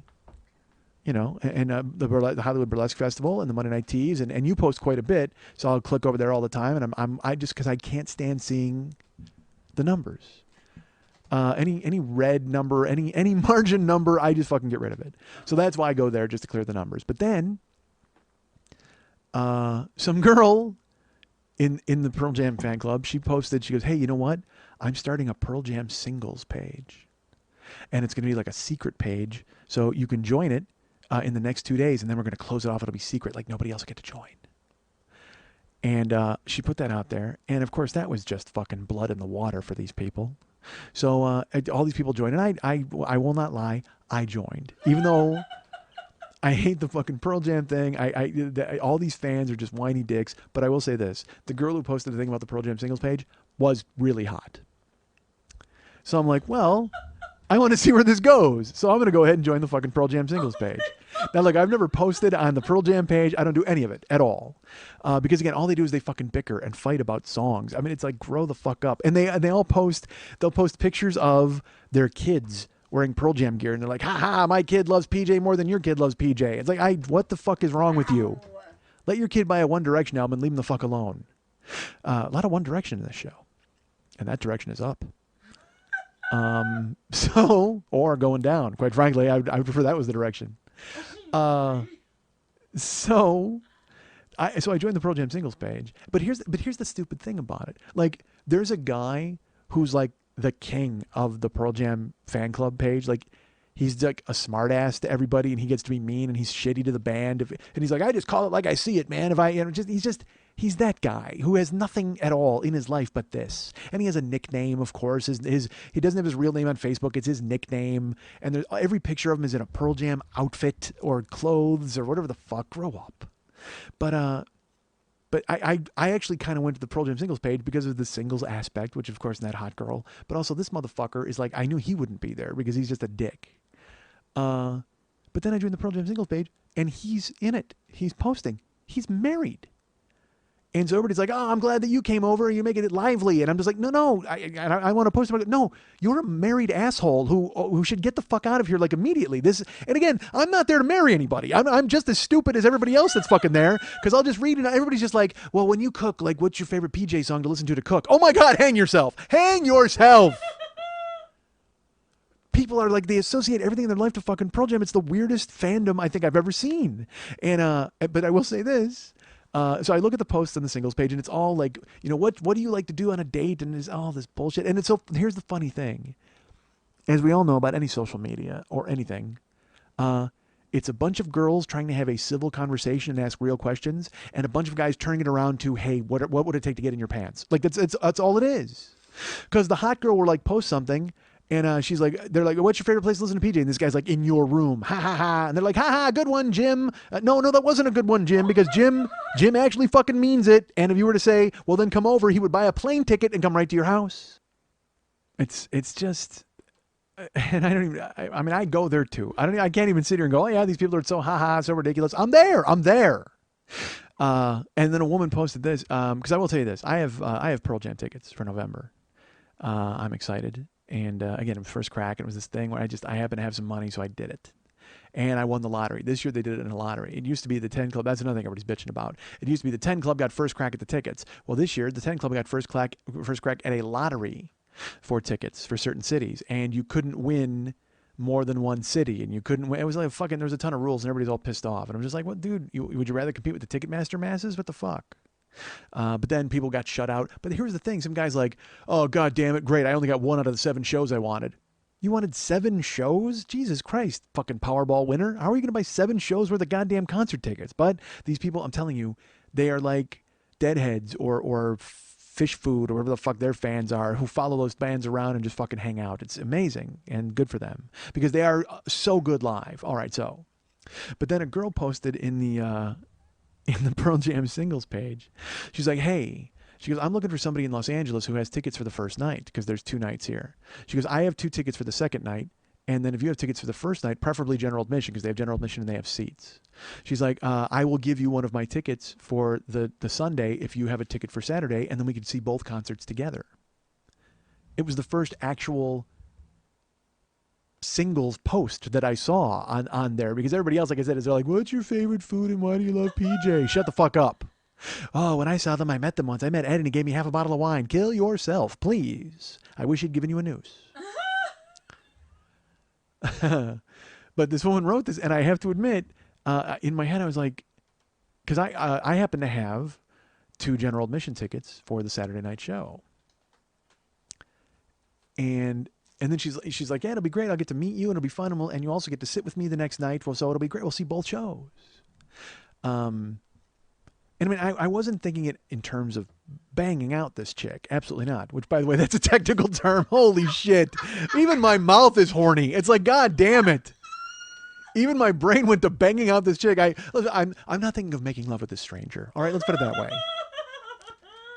way. But in my head, I have to admit that I could see Pearl Jam twice. But I can't think of a worse death sentence than having to see it with someone who you hated. Like, what if I went the first night with this girl and it just turned horrible? Like, because again, like I said, I'm not even thinking of getting in anybody's fucking Pearl Jam jeans or whatever the fuck they wear. But at the same time, I could see both shows, but then I'm with her. Like, now that's it for the weekend. She and I are a team. And there's also like a Pearl Jam party that they're having where they're doing a meet and greet, like a singles meet and greet in LA before the show. And I can't even imagine what that'd be like, just a sea of guys in Pearl Jam shirts talking to girls, trying to get them to talk about their favorite Pearl Jam albums. Oh my God, it just seems like such a weird subtext of anything. Like, and I know that's out there. I mean, everybody has their own thing and everybody likes it, and then they meet someone there and they fuck them. I don't know anymore. I don't know. I've been out of the loop. But I have to admit, when I read her post in my head, I thought about it for like a day. This just happened yesterday that I saw it. Was it yesterday? Yeah, it was yesterday. And I thought about it, and I'm like, well, I can't do that because what if this chick's fucking awful? But then part of me went, well, what do you care? You're there seeing Pearl Jam 2 nights in a row. And I'm like, but what if she's fucking awful? And the best part is, I know that she, like, I'm not even thinking about the fact that I'm awful. Because I am awful. Clearly, I am awful, folks. I mean, would you want to go to a concert with me and have me talk to Spinach for fucking 19 minutes? I don't think you would. So that's the thing, is I'm judgmental where I'm like, what if I hate this chick? What if she's terrible? And what if I actually contact her and then she looks at my page, she sees this show and she listens to it and she goes, this guy's talking to Korn. I can't fucking go out with this guy. But it's not even going out. It would just be going to a concert, and we get to see 2 concerts. But then when we went to the first night, and it's like and it was just terrible. And then and because also here's the thing. I have no interest in this girl at all. I don't even know her fucking name. That's fine. But honestly, I know that if I went to that fucking thing on Saturday night with her and we went up at the Pearl Jam meet and greet and then we went up in the show and she wound up like going off with other Pearl Jam people, I'd be pissed. I'd be fucking pissed. Because you know what? If we make this swap, you're mine for that fucking weekend. I don't even care. I know it's stupid. It's right. It's just dumb. But it's because of the abandonment thing where I'd just be like, I get her there and all of a sudden I'm not interesting enough for you and you got to go talk to the other fucking Pearl Jam fans. Fuck that. If you're with me, you're with me, Leather. Fucking stand next to me and don't move. We're watching the show. We'll sing Jeremy together, and then I'll drop you off and I'll go get you the next night too. All right? Terrible. Because I don't even want to be left alone by a stranger. That's how tenuous I am right now in my grip on reality. I can't even ask a stranger to go with me just on the off chance she may talk to somebody else and then I got to compete. I don't want to compete. You know that, folks. I don't want to compete for anybody's fucking attention. I should be more than enough to hold your goddamn attention. And if we get there and you go off with fucking Jeremy, what the fuck am I going to do with myself? Stand there like a dumbass and look forward to the next night when you ignore me again? Fuck that. I can't ask this chick to go to the fucking show with me, right? Right? But I get to see them twice. And who's to say that I don't go and then I'm a dick and I wind up talking to somebody else, right? Right? Fuck, it's November. Who's to say anything could happen? I could be dead by then. Fuck, I'm eating spinach all the goddamn time. Who knows what the fuck happens to me? I was at the gym today. Did a couple of miles on the treadmill. 2.25 today. Nice. Lifted. Did legs today. So I did fucking 3 sets of squats. Fucking 320. And then ran stairs. Jesus Christ, running stairs. Lunges. Ugh. Plank. I like plank. Good at plank. When I went to do the training thing, I did 30 seconds of plank and it was like rough. I did 2 minutes of plank today. 2 minutes and then later on 90 seconds and 90 seconds. So 3 sessions of plank. One of them was 2 minutes. The other 2 are 90 seconds. And then the squats and running. And then I did the treadmill. And I'm so stupid on the treadmill because, like I said, I tell you what, I my playlist today. The first song, I was so happy I hit play on the remote, the iPod, and the iPod Touch or the iShuffle, whatever. It's a shuffle. That's what it is. And so I hit because I like the little square thing because I don't have to. Because I have an armband that it goes around my arm. My actual full iPod goes in there, but the whole run, I'm just worried that it's going to fall out and turn into a mess because if something happens while I'm on the treadmill and then my iPod falls out and it gets caught into the fucking gears and then I'm going to try to grab it and salvage it and then I'm going to fall down and my face is going to get ripped off by the goddamn treadmill. Folks, I have thought this through. Any gym-related accident I have thought of. I thought. But before I get into that, I should mention something else that I've now neglected for an hour, probably. Folks, you know we keep it indie with Mike Schmidt. We are not in a comedy network. We are not in any of the podcasting networks. Not for lack of trying. Oh my God, I petition them all the time. I can't tell you how many days I've spent sleeping on the Earwolf doorstep hoping to be noticed, but they step over me as if I were a hobo. Because I'm doing hobo-ish things. I got snarled at by a hobo the other day. Did I mention that? Outside my work. Dude, that's a fucking weird netherworld of bad shit that's happening outside my work. I get into a drag queen yelling match. And then I came walking out the other day and there was a hobo sitting on the ground and he was eating french fries off the ground. And I looked at him and of course, because we made eye contact, I have to be pleasant to a hobo now. I can't just ignore him because as you know, folks, I'm trying to bring civility back to the United States, if not the world. So, and earbuds are doing their best to fight me. Tweakedaudio.com/40earbuds. Despite the fact that they sponsored this show, they are doing their best to kill civility because they cloak everybody in autoerotic asphyxiation earbuds, and then you can't talk to them. You say hi, and they just look at you blankly, and they continue to walk. Well, I can tell you right now, there is not a hobo on earth wearing earbuds. So I'm stuck saying hello to them at all times. If they make eye contact, I try not to, but I also try to treat them like human beings, as you know. But sure enough, I turned the corner, and this guy's eating french fries off the ground. I cannot stress that loudly or more often. Loudly enough or more often. But as I turned the corner, he was there eating. And you know who he looked like? Who the fuck? Bruce Weiss. Is that his name? Who was the actor who growled like a dog on fucking Hill Street Blues? Remember he had like a bushy mustache. And he was always undercover. And Sipowicz, before he was Sipowicz, was his friend, I think. He was Sipowicz on LA Law, but then on Hill Street Blues, he was just someone else. I think he was Beverly Hills Bunce. Who was he? I have no idea. Beverly Hills Bunce was a spinoff, I think, of Hill Street Blues. But there was that one dude, Bruce Weiss, I think is the actor, and he played a guy who was undercover all the time. And the reason I think of this, because I'm not kidding you, this guy had fingerless gloves. He was in a hobo costume, essentially, but he was also a hobo. So I can't decide whether it's a hobo costume or if it's just hobo clothes. When a hobo's wearing it, I guess it's hobo clothes. But when a human being is wearing it, as if a hobo's not a human being. Hold on. Let me backtrack. I do not mean that hobos are not human beings. Forget that I said that to all you hobos who are out there listening right now. Although they're not, because as we've mentioned, hobos do not wear earbuds. But if a hobo is wearing it, it's a hobo outfit. But if a person is wearing it, it's a hobo costume. So the hobo, as I turn the corner, he's wearing fingerless gloves and he has a stocking cap on in 90-degree weather, and he's eating French fries off the ground. And unfortunately, as I turned the corner, I looked down because his foot was out, and I thought maybe he was dead. But then I looked and I made eye contact with him, and he's shoveling these the ground fries into his mouth. And I looked at him and I go, "How are you, sir?" And he actually went like he hissed at me, like he growled at me. And it's so funny because now everything I think of is in sound bites. So I was going to put on Facebook that he was a hobo and he growled at me. So I think it was just sort of been an L instead of an H, because he was a wolf, a lobo. And then luckily, as you know, I did not post that because it's not funny, as we just found out. What the fuck was I talking about before that happened? Before I saw the hobo eating ground fries. You said there's something we should talk about. Yeah, but there was something else too. Accident. Oh, the gym. Oh, we'll get to that. Remind me.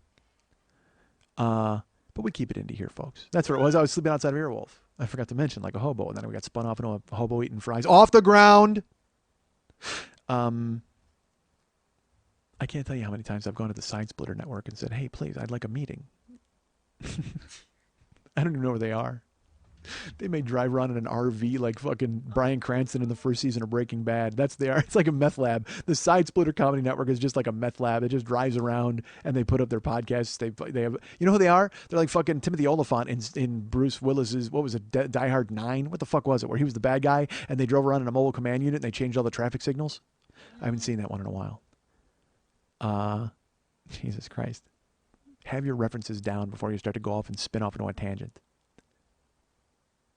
So I'm not in a comedy network, folks. So as you know, I do whatever I can to monetize this podcast because our friend Lily needs shoes. And our friend David has to pay his mortgage. Me, I'm not so worried about. As you know, I'm doing very well. So I do what I can.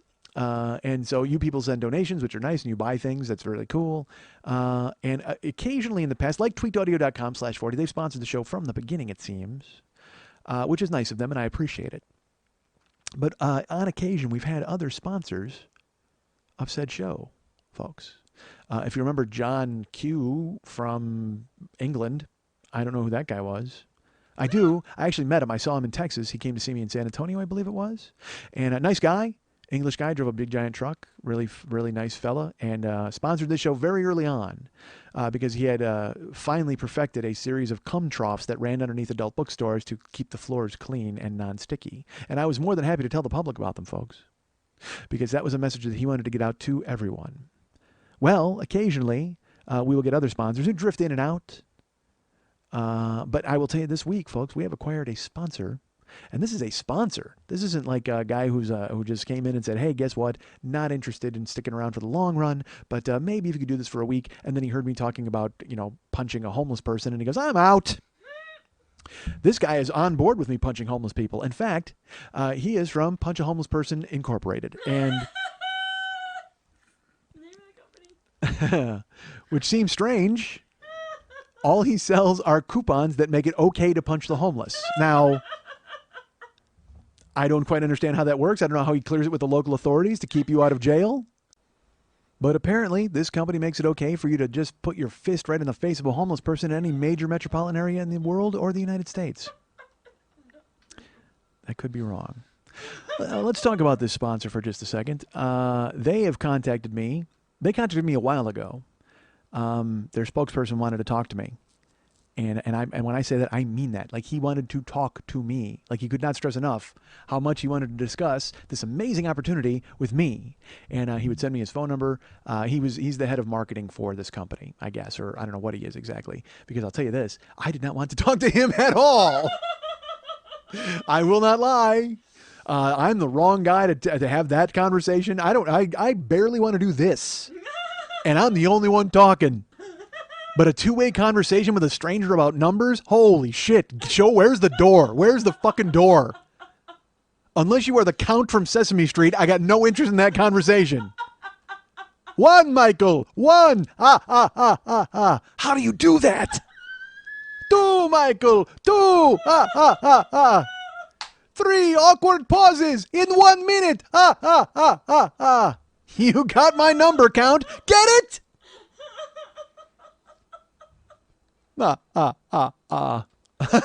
Fuck yeah. So this person contacted me on behalf of the company, and they're like, "Dude, we've got this great idea. It's and then like I said, told me to call them in the office, and then a blizzard of emails commenced, and I don't even know how many virtual trees were killed in the name of sending these emails, but it was just I'm worn to the nub, folks. I'm worn to the nub. And it's so funny. You're thinking to yourself, this guy wanted to give you money and you're not answering him. Yes. That's how fucking awkward I am. I got no interest in that conversation. And I honestly was just going to let it just lie. I was very nice, and I did contact him back a couple of times, and I was like, look, I do owe you an email. I owe you a discussion about this, but it's just not going to happen right now. And I'm trying to figure out, I did everything I could to tap dance around it. Because it's very nice to have them think of me that way, and to think that I'm someone who should step up and do this for them. And so I was funny. I would tell Lily about it. I go, this person wants me to talk to them, and I can't bring myself to have this conversation because I don't know. I'm unarmed. It's literally like I'm at a gunfight, and I'm unarmed. All I can tell you this: I know what numbers are. That's all I will tell you. I don't know where they come from or what they do.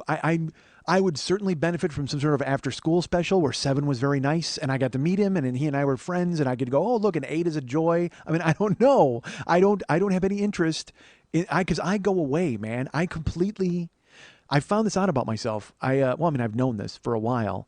It's like when I said Karen was my butler, and Karen knew how to do things, and I was able to not have to do them because I'm not good at plugging stuff in or anything manual. I'm a chimp. I'm a chimp. I don't want to show my work. I just want it fucking done. I want to snap my fingers. If you give me, like, I can't even imagine having to do that battery of tests that scientists give you where they give you a puzzle and they're like, build this puzzle in 5 seconds. Because I would just be like, and just start punching it and throwing things. I don't want to do that. I'm smart, but not that kind of smart, I guess. I don't know. I don't know what the fuck's wrong with me. But to his credit, he continued to try to give me money. And I continued to hold him at arm's length and apologize and dance around it as much as I could. Until one day, I was here and I mentioned it to our friend Lily. And I said, yeah, this person wants me to do this, and I just can't have this conversation, and I won't. And she looks at me and she goes, do you want me to do it? And the clouds parted. And the sun shone in my face, in my eyes. It was bright. It was so bright, I could not even see the face of the angel who made the offer to take over the numbers game for me. And I looked at her and I said, are you serious? She's like, yeah, that's what I've done my whole life. Because she, I'm lucky that Lily's here because she's slumming it with me. I mean, I just talk and she fucking puts it through the board, but she's worked for actual radio shows, and she was a producer who had to answer phones and put through callers and screen calls and then do all this negotiating, put together proposals. She's infinitely more qualified than someone to sit here in a nipple-bearing tank top listening to me fucking talk. And I've not utilized that aspect of the Lily personality. I was more than happy to sit here and talk while I stared at her nipples through a tank top. Didn't realize that she could also go ahead and do this sort of stuff. And also would be willing. I've always known she's really smart. I know Lily's really smart and really bright, but I've never thought to even tap into that because what the fuck? I mean, she's got enough shit going on. She's got a million things happening. So when she offered, I just looked at her and I was like, what? You would do that? And she goes, yeah. She goes, I can talk to him and we'll draw up a contract and I'll figure it out. And I stunned. And I went, yes, please, by all means, because I don't want to talk to him ever. I don't want his emails. I don't want him calling me. I can't do that. I've already made the mistake of giving people my phone number, and that was wrong. That should not happen. So I told her to do it. So this has been over the course of a few weeks. She's negotiating and told them some stuff, and then she reports back to me, and I feel like a weird boss. It's fucking strange, but I have to sign off on stuff or not sign off on stuff, and so, but she's talked to the company and gotten it squared away, and now, we have a sponsor. Yeah, for a month, right? Is it a month? For at least a month, we have a sponsor. We got an ongoing sponsor. Yeah, for a month. We'll see what happens. They very well could pull out. Let's put it this way: they paid for a month. That's all I'll say. But will they? Will it be? Will they stick around for a month? Who knows, folks? That's a crapshoot. It's a coin flip. You know that. It's heads or tails. It's Dave Casper or heads. So who knows? But here's what I have to throw to you guys. So then, now comes the part where I have to be involved. Yes. All right, so Lily handled it all. She handled the negotiations. She did took care of this. And then yesterday, money showed up in my PayPal, which means that I'm on the clock. And the sponsorship starts this week. So as you know, I've had fun with our sponsors in the past, and like I said, they've had cum troughs, and they've had all sorts of things, and they've done all sorts of terrible things. I think our venture to have punchahomelessperson.com that worked out very well for us. Because when they approached us, they were just Punch a Homeless Person Incorporated, but we actually got them on the web. Lily can do that too. She set them up with their Tumblr. They have a Tumblr of punching a homeless person. And granted, they've got a lawsuit on their hands from the people who owned bum fights, but that's their mess. I want nothing to do with it. So the sponsor, Lily, like I said, the money shows up, so now I'm on the clock. So I actually have to perform. I have to do what I can for these people. So I will tell you this. I don't know how things work in the world at all. This company included. But I can tell you what they do, and you can make your decision. But I will tell you this as well. I'm on the clock, and then I get an email from Lily yesterday, and it just says, ha ha! Like literally that's all it says.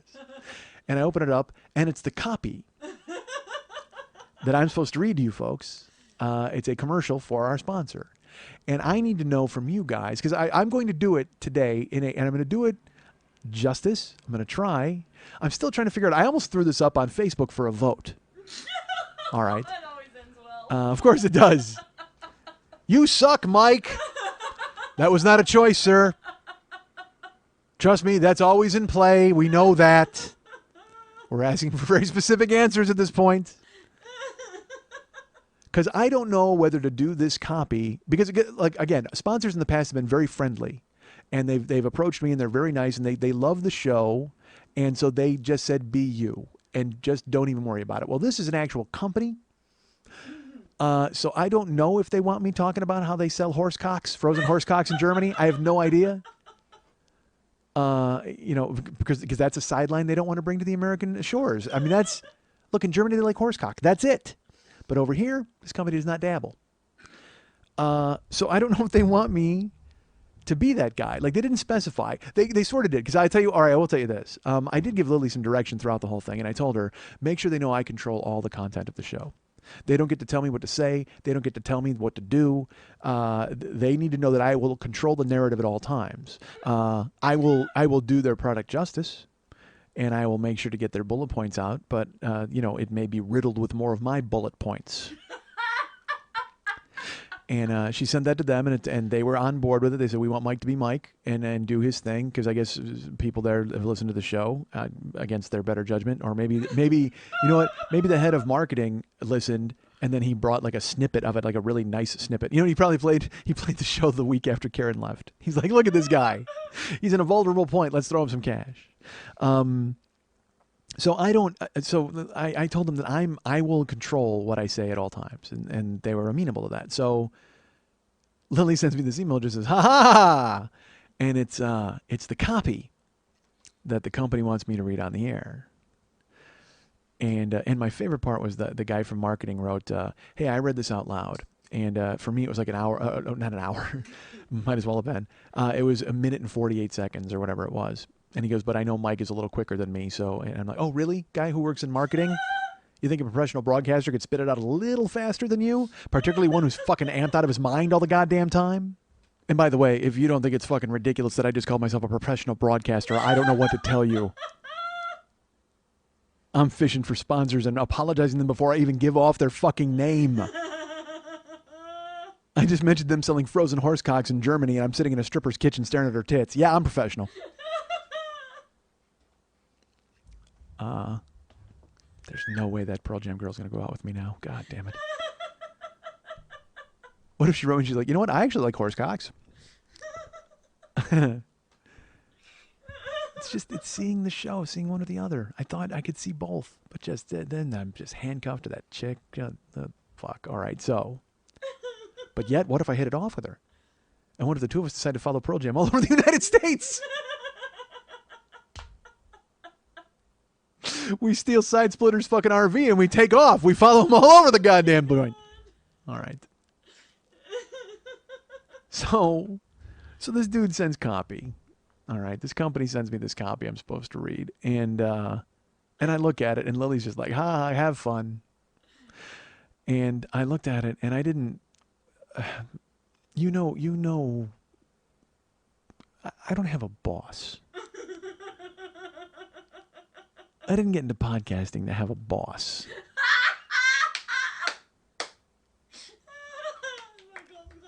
Oh, thanks. So I got this copy, and I need to ask you guys how you feel about it. Here's the thing, all right? Because I will tell you this again. This isn't, and again, as much as I respected John for stepping up, and he did pay us, and I really appreciated that, but that was more of a lark for him, I think, because he was supporting the show more than he was making sure his company got noticed, and I totally appreciated it from him. But at the same time, these guys, they actually paid, and they gave me this copy, and so I feel disingenuous taking their cash but not doing it. Even though he said in the email, hey, Mike doesn't even need to read this if he doesn't want, but we just want to make sure. And I'm like, well, fuck, then if you didn't want me to read it, why the fuck did you send it? Why don't you just keep it and stare in the mirror and keep reading it to yourself for 1 minute and 45 fucking seconds until you've got it down? Until you've got it down, Director of Marketing. Because then maybe you could record it and send it to me, and I'll use just your voice. That'll be great. Here's those guys again, and we just fucking play it. So I'm going to read it today. Because I will be honest with you, I got it late. I got it early this morning, because again, for some reason, I slept 10 and a half hours last night. I was wiped out after 3 days of 12-hour shifts. And again, I'm a grandfather, so I was asleep in a chair. Not enough. What are you making fun of me for? I was out of it. I don't know if I told you guys. I'm all worn out. My body's it's trying to deal with spinach. It's trying to fucking change itself. So I was asleep in a chair, so I didn't even see it till this morning. And then when I saw her email, I was like, what is this? Because it just said, ha ha, I'm not even joking. And then I opened it and it's just like, good luck. And it's all this copy. So I printed it out and I brought it with me. Now I'm going to read it to you now, and I'm going to do what I can to live within it and try to make it as interesting as I possibly can. But then again, I'm the same guy who just had a 41-minute conversation with spinach. So I'm going to do what I can here. So my question to you, and I want feedback from you guys on this, would you prefer, because again, this show is our show.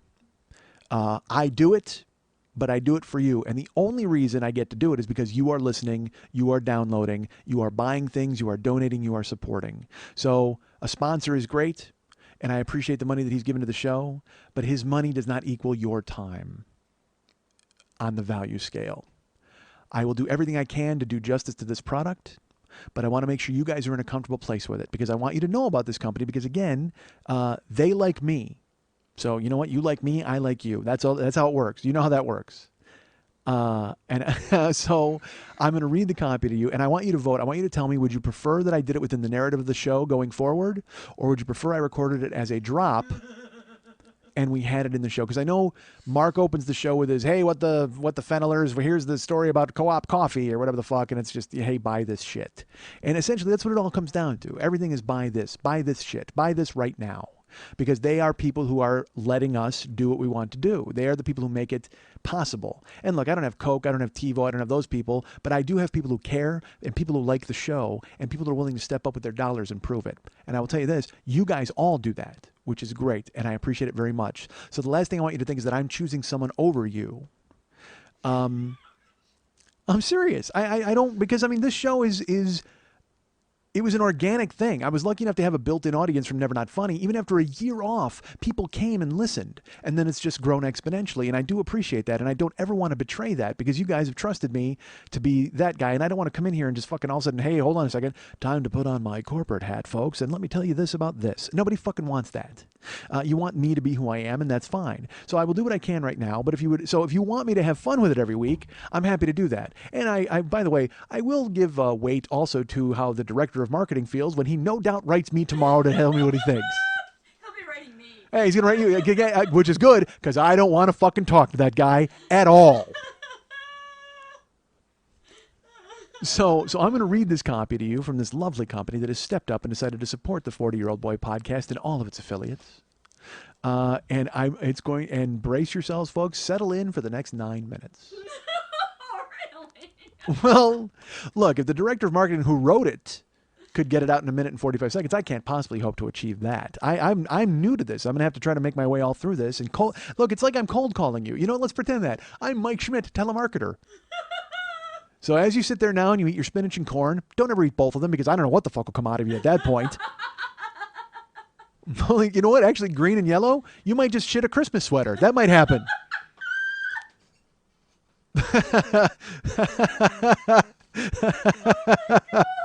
Throw in some stewed tomatoes, you get a picture of Rudolph on there. It's fucking perfect. Spinach and corn, you're going to shit out a fucking Christmas cable knit sweater. Oh my god. And you'll all be whistling zippity-doo-dah through your fucking assholes. Zippity-doo-dah. Zippity-doo-dah. See? The director of marketing says that perfectly. I, however, do not. And also, let's look at this as a way to run through my my voiceover skills. Because can we agree on this, folks? And I don't think this every time I'm driving somebody their fucking ribs. Why am I not doing voiceovers? Why couldn't I do that? Because I don't have an agent, which is fine. But you got to submit your fucking demo, and I've tried. I actually had a voiceover agent for a while. They got me one audition, and I went in, and I guess I was bad at it. It was weird, but it was a Buick commercial, and I tried to read it nice, whatever. Who cares? All right, Buick, not a sponsor of this show. I love the fact that I mentioned them before I even mentioned the sponsor of the show. Folks, let's talk about Buicks for just a second. I don't know if you know this about Buick is old-time luxury in a new-time automobile. Oh my god, that's full. And every Buick comes with a dead old person in the trunk. All right. Here's my favorite thing, by the way. On the script, the guy actually wrote VO with a colon. So, folks, this is the voiceover part of the show. As long as you know that. All right. So I'll look at this like I'm auditioning for somebody to try to get another job. So I don't have to get this guy to pay me to sponsor him. Fuck you and your money, director of marketing. I'm using this as a launching pad. God damn it. Still not said the name of the company. I won't. I want to say it within the context of the actual, because you know what? If I just say the name of the company, then you guys are like, oh, we get it. No, you need to hear the narrative about the company. You need to hear about their old world history of selling horsecocks through war-torn Germany. You need to hear about their years running the Underground Railroad with Harriet Tubman. That's right. They ended slavery in this country. Oh my god. I only do business with the people who ended slavery. So again, folks, please sit back, relax. This is the VO portion of our show. Sponsored. This is sponsored content. Do I have to say that? Ladies and gentlemen, this is sponsored content. I guess that's what people are going to vote on. Because when I do, if I have to do it as a drop, I will say, you know what I should do? Oh my God, you ever hear those dudes who talk super fast at the end of an ad? And they're just like, none of this means anything, and please don't try to fucking go ahead and get an aspirin because you're going to die. I was like, I can do, you know what? I can read that quickly. If I have, here, give me something to read. You got anything that I could read? I'm not going to read that copy fast. No, I want to read something else fast because that's funnier. No, I don't have anything you When I was a kid, all right, because here's the thing. In high school, nobody wants to fucking read out loud. That's all I wanted to fucking do was read out loud. Because again, I would fail everything, but I was really good at reading. So they would basically, in Mr. School's English class, yes, Mr. School taught school, but he spelled it S-K-U-L. I believe it was S-C-H-O-O-L. He did, but I think it was S-C-H-O-O-L, but he didn't want to fucking, he was just like, this is too ironic and weird. So he changed it to School with an S-K-U-L. Although, you know what? If anybody in the world was going to be named Mr. School S-K-U-L, it was him. He was a creepy looking dude, and he smoked, and so the ends of his mustache were brown.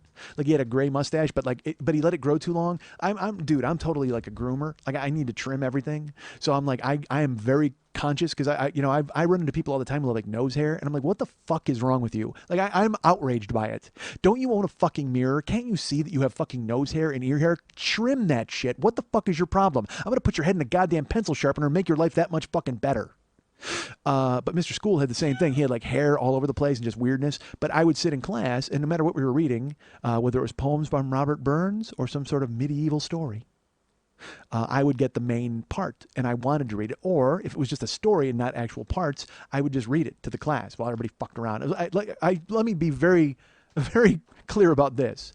It wasn't like the whole class was like, "Yay, Mike is reading."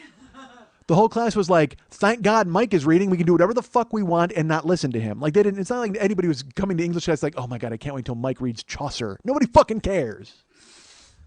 But you folks are captive audience, and you have to listen to me read Chaucer. Because I don't know if you know this, we are sponsored by the Canterbury Tales. All right. So in school, I would read out loud, and I was the guy who would read everything, and then that was great because nobody else had to do anything, but I loved doing it. I loved it. So this is just an extension of that, I think. No, it isn't. Folks, this is sponsored content. Oh, and so my point is, when I was reading in class, in English class, I would read, and then I would, just because I wanted to, I would read super fucking fast. Like, as I would read normally, and for almost like 20 minutes, and then when it come to a certain point, I would just blaze through a fucking paragraph. Like, I don't want to do it with this one because I can't do it with the script. You can do 3 readings. 3 different readings? Oh. Listen to the sound of iPods being snapped off all over the world. Except Germany, because they want to hear all about those horse cocks. All right. Folks, this is the VO. Prepare yourselves. This is a sponsor. Someone who sponsored the 40-Year-Old Boy podcast, and for some reason thought that I was going to help their business. What the fennel? See, we all enjoyed that, right? I brought back What the Fennel. That's perfect. You know who doesn't enjoy that? Spinach. Jealous. Hey, I thought this was a Spinach show. Look, I had a conversation with you, Spinach. If I just say Fennel's name, it doesn't mean I'm talking to Fennel. Spinach, you and I had an intimate back and forth, a little tete-a-tete. Fennel just gets a name check. Can't believe this guy thought, you know what? Fuck that. I'll tell you what happened this week. You know who sponsors us? Farmer's Market. Why don't we get them on board? I can talk about hippies selling organic mushrooms all fucking day. Why not? I did it for free today. We got to get this. You know what? Let's get this show to the National Spinach Council. Is there one of those? Or spinach heads? What if they're just spinach heads? What if it was that? They're like not even fancy. They're just like, we're spinach heads, dude. We totally love it. Then me and the chick from Pearl Jam will fucking take the RV and a couple of spinach heads and follow spinach all over America. Why not? PJ's not playing tonight. Where can we find some spinach? Let's all shit a wardrobe. All right, so folks. This person is a business. This business had a person who thought I would be involved, and then they got the business involved, and they sent me this VO. By the way, listen to this. That's me separating 2 pages of copy.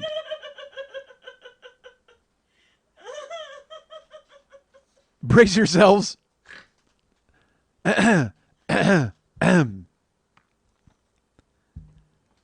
Folks, if you run a business, hold on a second. Folks is not in the copy. I need to say that right now. I don't know. That's my crutch. I throw it in anyway, no matter what. Folks, it's just there. I can't help it. All right, starting over on the VO. Oh, thank you. We need a clapper thing. Did they do clappers for audio? No, it's just for TV show. All right. You're the expert. They do Tones. tones. I even did that I do that before every show, folks. I told you that, right? Didn't I talk about that on the show? Before the show starts. That's what I do. And then we actually incorporated it into the wall when we did the wall interlude. I told Max, I go, that's what I do. Let me put that in there. He goes, do it. Do that thing with the breath. And I did. And then Dave and I in a basement had so much fun recording the interlude from the Pink Floyd The Wall. But you should get that, by the way. We don't sell that. We should sell that. You know what's funny is we sell the For the Life of Schmitty single, but we should fucking sell the entire Pink Floyd The Wall interlude because it was goddamn amazing. Although anybody who would want it already has it. Why do I think that my tentacles reach anywhere outside of the people who already listen? I'm not going to snare anybody new with a fucking parody of Pink Floyd The Wall about my show. Hey, I've never heard anything about your show, but I would love to hear your knockoff of Pink Floyd The Wall with the amazing musicianship and lyrics about nothing I fucking care about. Done! On sale!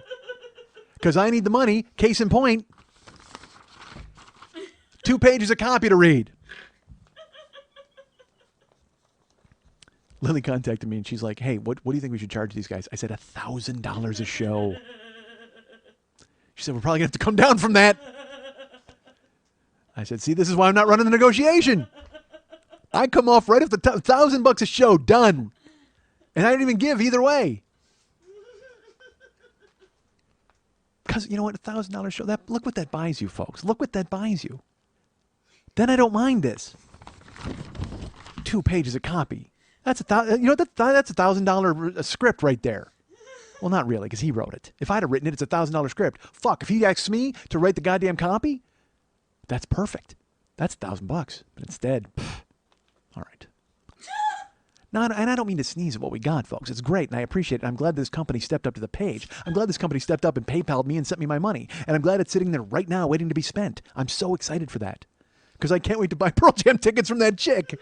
What if I made that offer to her? Hey, you know what? Instead of you and I going together, what do you say I just buy your fucking tickets for Saturday and you stay home? Because you're single. Oh my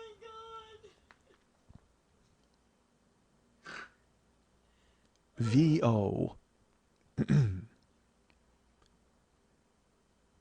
Folks, if you run a business, God damn it, I did it again. I did it again.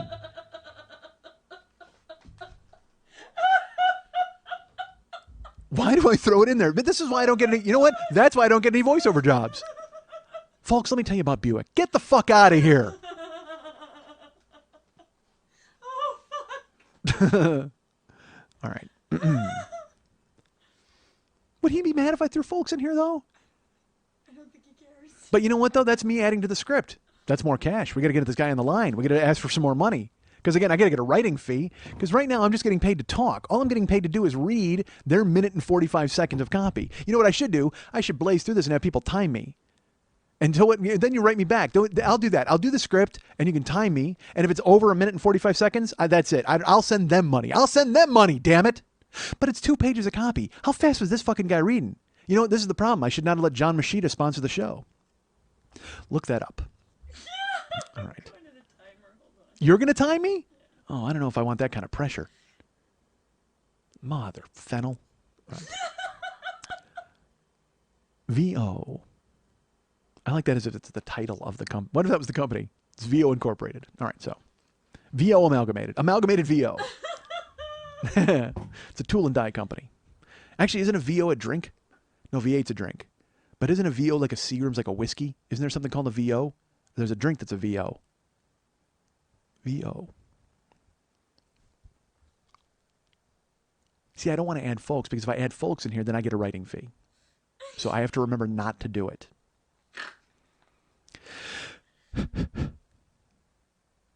If you run a business, then you take credit cards, debit cards, EBT, and other forms of plastic as payment. Now, hold on a second. We're reaching out to EBT? Really? What kind of business do you have that you're actually appealing to these poor souls who have EBT? Because you know what? Those people shouldn't even be spending. They should be buying diapers and baby food and lettuce. That's all they get to buy on EBT, right? Isn't that? Those are people on government assistance. Because I'll tell you what, all over California now, every fast food restaurant has a thing that says, we take EBT. And I can think of no greater goal for the poor than to be able to buy at Wiener Schnitzel with their fucking government check. I should probably start this over. And right there's an unnecessary ellipses. There's an unnecessary ellipses in this. Should I read it as written? I should. You should. All right. If you're going to read their copy, read it as written. All right. Well, I have to read their copy. That was part of the deal, right? He mentioned that I didn't have to, but he made sure to fucking send it.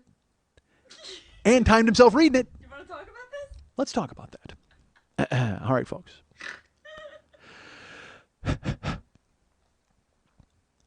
If you run a business, then you take credit cards, debit cards, EBT, and other forms of plastic as payment.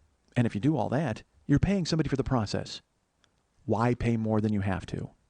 Match Rate Plus, through their partnership with North American Bank Card, will meet or beat whatever you're paying now or in the future, and on top of that, they're going to give you back 25% of the agent's commission. Yep, that's right.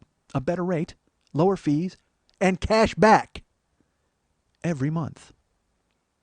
Nobody else does that because nobody else can. On top of that, Match Rate Plus will pay up to $295 in cancellation fees from your current provider and give you a new terminal completely free.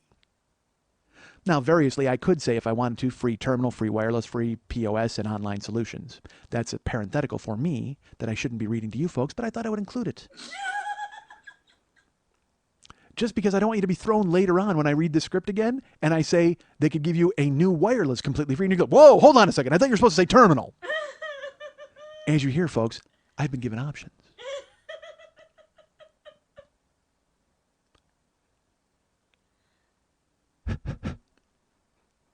It only takes a 10-minute call to find out how much you'll save and how much you'll get back. North American Bank Card will look at your previous month's statement and then provided you with a line at, seems like a typo of some sort.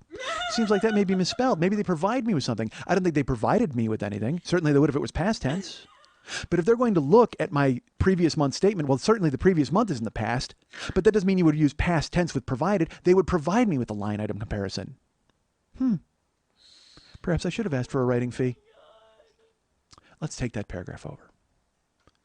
And by the way, folks, this is literally the first time I'm reading this. I didn't even scan it on my computer with my eyes. You want to get rid of the D? I think I can. Okay. Well, no, give me that marker. Hold on, let me take care of that. Should we contact him to make sure he didn't want me to say that? Because maybe he wanted me to make that I mistake. think we're good. Maybe he set me up to do something silly. Maybe he wanted me to look ridiculous. I don't know. Oops, I actually erased the E as well. Oh no. So I'm going to say provid. All right. Should have taken that writing fee. Again, I didn't even scan this on my computer. I saw the just giant chunk of copy and I went, all right, I got to print that out and read it. Good. That's certainly worth the fee we charged. It only takes a 10-minute call to find out how much you'll save and how much you'll get back. North American Bank Card will look at your previous month's statement and then provide you with a line item comparison of what you're paying now and what you'll pay after you switch your service and how much of a rebate you'll get every month.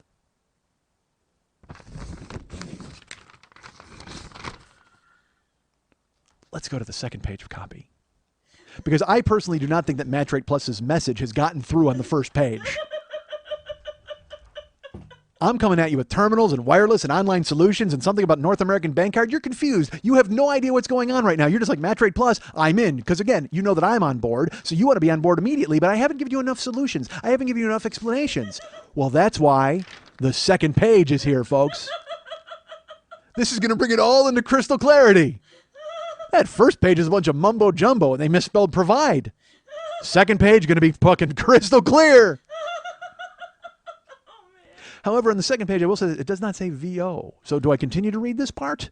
Yeah. Okay, I just want to make sure. Because again, it doesn't say voiceover. And I'm a stickler. I like to follow what a director says. So I need to make sure that I'm supposed to read this part. Because I will tell you this, it does not say VO at the top of page 2. And it does not say parentheses continued on page 2 at the bottom of page 1. So I'm in a quandary. I've been thrown into a tizzy by the lack of stage directions on my script. If this were a live performance, I would go up. I would not know my next line. And the next thing you know, I'm replaced by an understudy. You know who they get? The girl from Keith And. You know, she nails this on the first fucking try. She doesn't need 3 breaths to do it. And I'm just off in a fucking corner cafe with spinach commiserating on my failures. All right, so I should reach page... You think I should read page 2? Yeah, I do. Do you think I need to go back to page 1 and cover any of the cogent points? Or we're okay with page 2? Folks, are you ready? I hope so. Folks, this will... Although it doesn't say VO, I'm going to read it.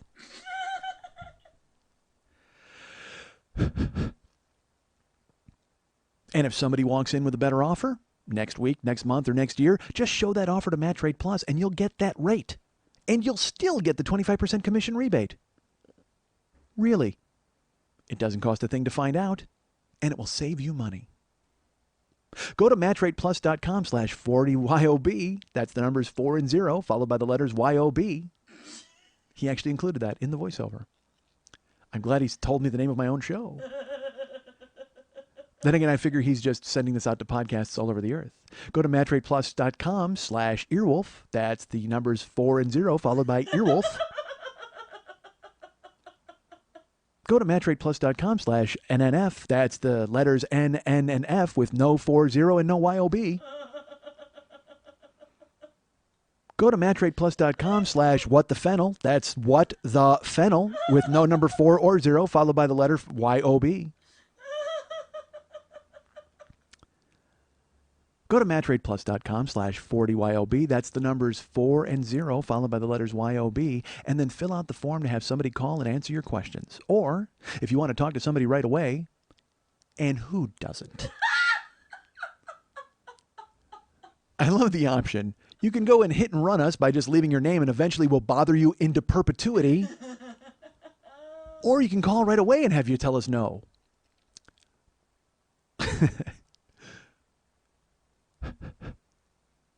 Go to matchrateplus.com/40YOB. That's the numbers 4 and 0 followed by the letters Y, O, and B. And then fill out the form to have somebody call and answer your questions. Or if you want to talk to somebody right away, call 800-518-9776 and provide the promo code 32167. Why isn't it 40YOB? Why wouldn't that be the promo code? That makes no sense. So now you got to, and look, again, you know I hate numbers. That's like 9 more numbers you got to memorize. You got to memorize a phone number and a fucking 5-digit promo code. And also, it could have been so easy. If it was 40YOB, then it's done. Why is it 32167? Which, by the way, shockingly enough, and an amazing coincidence, because again, I didn't read this before, that was my high school locker combination. 32-16-7. Maybe that's why they did it.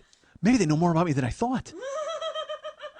What if this is all a ruse? What if I went to the guy who runs matchrateplus.com? I went to school with him and he was always looking over my shoulder waiting for a chance to use my fucking locker combination.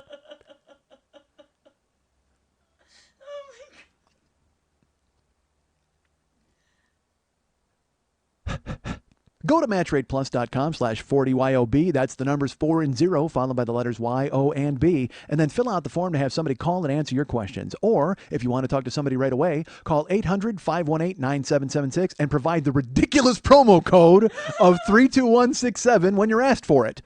Write this down. I'll wait. Now, I'm going to let you guess whether I added that part or it was actually in the copy provided to me. Because if that doesn't say, hey, the director of marketing wrote this, I don't know what does. Write this down. I'll wait. I live in your headphones. Why would I wait for fucking anything? Guess what? You can rewind this if you want the number, and you can call them anytime you'd like. You can write it down at your convenience. You could write it down at your convenience. But no, I'll wait. But then again, maybe you do need me to fucking repeat it, or I need to wait because you got to write down fucking pie, which is apparently the promo code.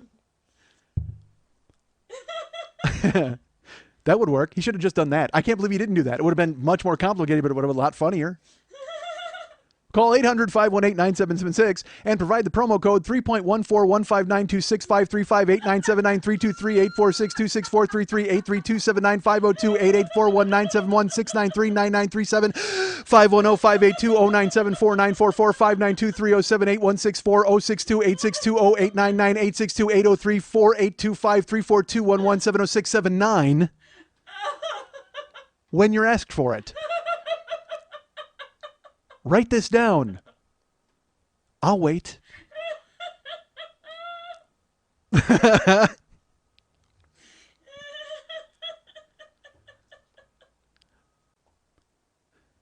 800-518-9776.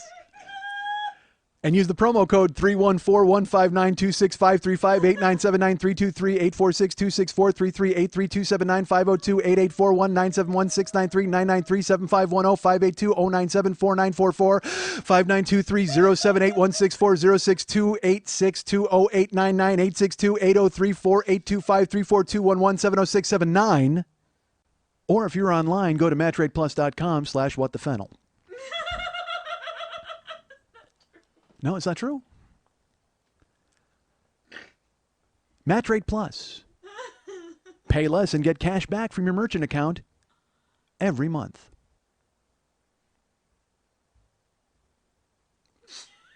Did you time me?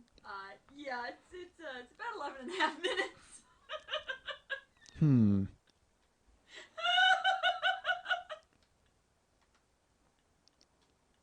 We should probably get him to record the drop.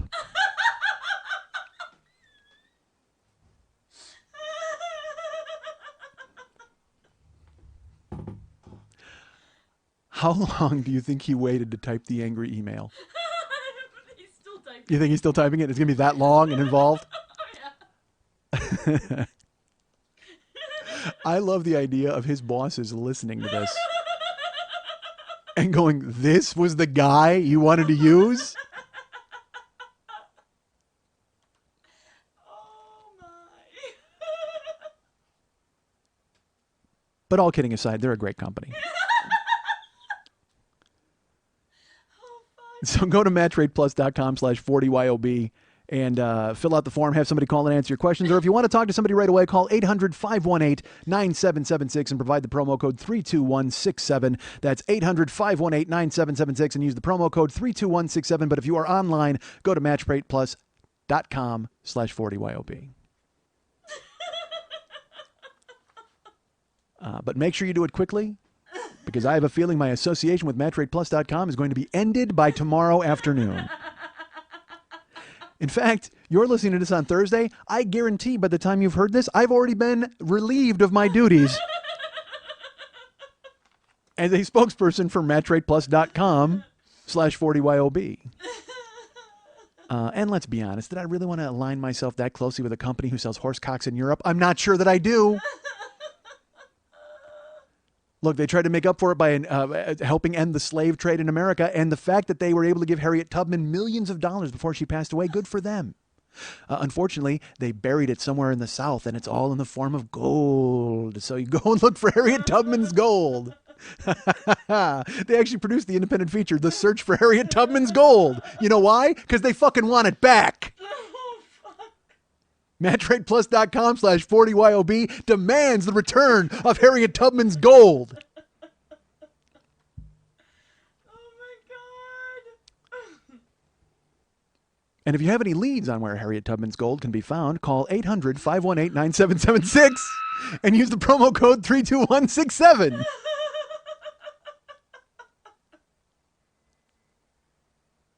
You guys can get me at Mike at MikeSchmidtComedy.com. You guys can get me on Facebook at Facebook.com/the40year-old-boy. You can follow me on Twitter at Twitter.com/the40year-old-boy. You can contact our friend David Mex Hernandez, who does all of the music and all of the artwork for this show, at Facebook.com/David Mex Hernandez. Our friend Lily Von Stupp, who is the producer of this show and truly the business head of the entire organization, has 2 Twitter accounts. Well, we have 3 now, right? Hollywood Burlesque? 5. Well, do you want them all plugged? No. Which would you like plugged? The 2 that I always do, or should we add the 3rd one in? All right, Twitter.com/Lily Von Stupp, Twitter.com/MNTs, and Twitter.com/ Hollywood BQ Fest. Hollywood BQ Fest. And that does not stand for barbecue. It stands for burlesque, a festival I'll be telling you about, well, I don't know. So that's Twitter.com/Lily Von Stupp, Twitter.com/MNTs, and Twitter.com/Hollywood BQ Fest. And however, if you would like to get her at Facebook and be a friend, go to Facebook.com/Lily Von Stupp. But if you would like to write her a personal note and render your vote on Hitachi versus telephone,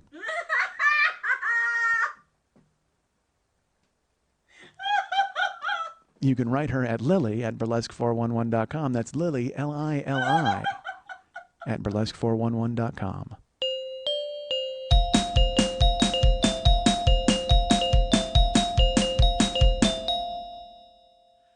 Drink your coffee, don't hold some pencils. Let's soak your false teeth, don't hold more pencils. Throw a garbage heaper on these mugs.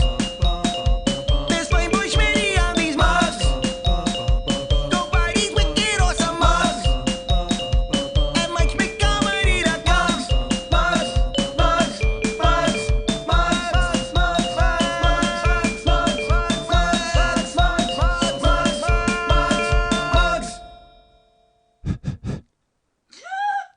Want to remind you folks about the Monday Night Teas every Monday night at the 3 clubs on Santa Monica and Vine. Big doings, big happenings, lots of fun stuff in the world of burlesque and certainly in the world of, a woman I consider a friend, a mentor, and the person that I can pawn off the hard stuff to, and she'll take it on her plate and not even fucking ask twice. That's my really good friend, Lily Von Stupp. Hi, Lily. Hi, Michael. How are things on that side of the kitchen? Things are fabulous over here. That's good news. Now let's talk a little bit about this. We have the regular Monday Night Tea shows that we always want to discuss, but I could not talk about this last week because it did not get announced until after we were done recording. Yep.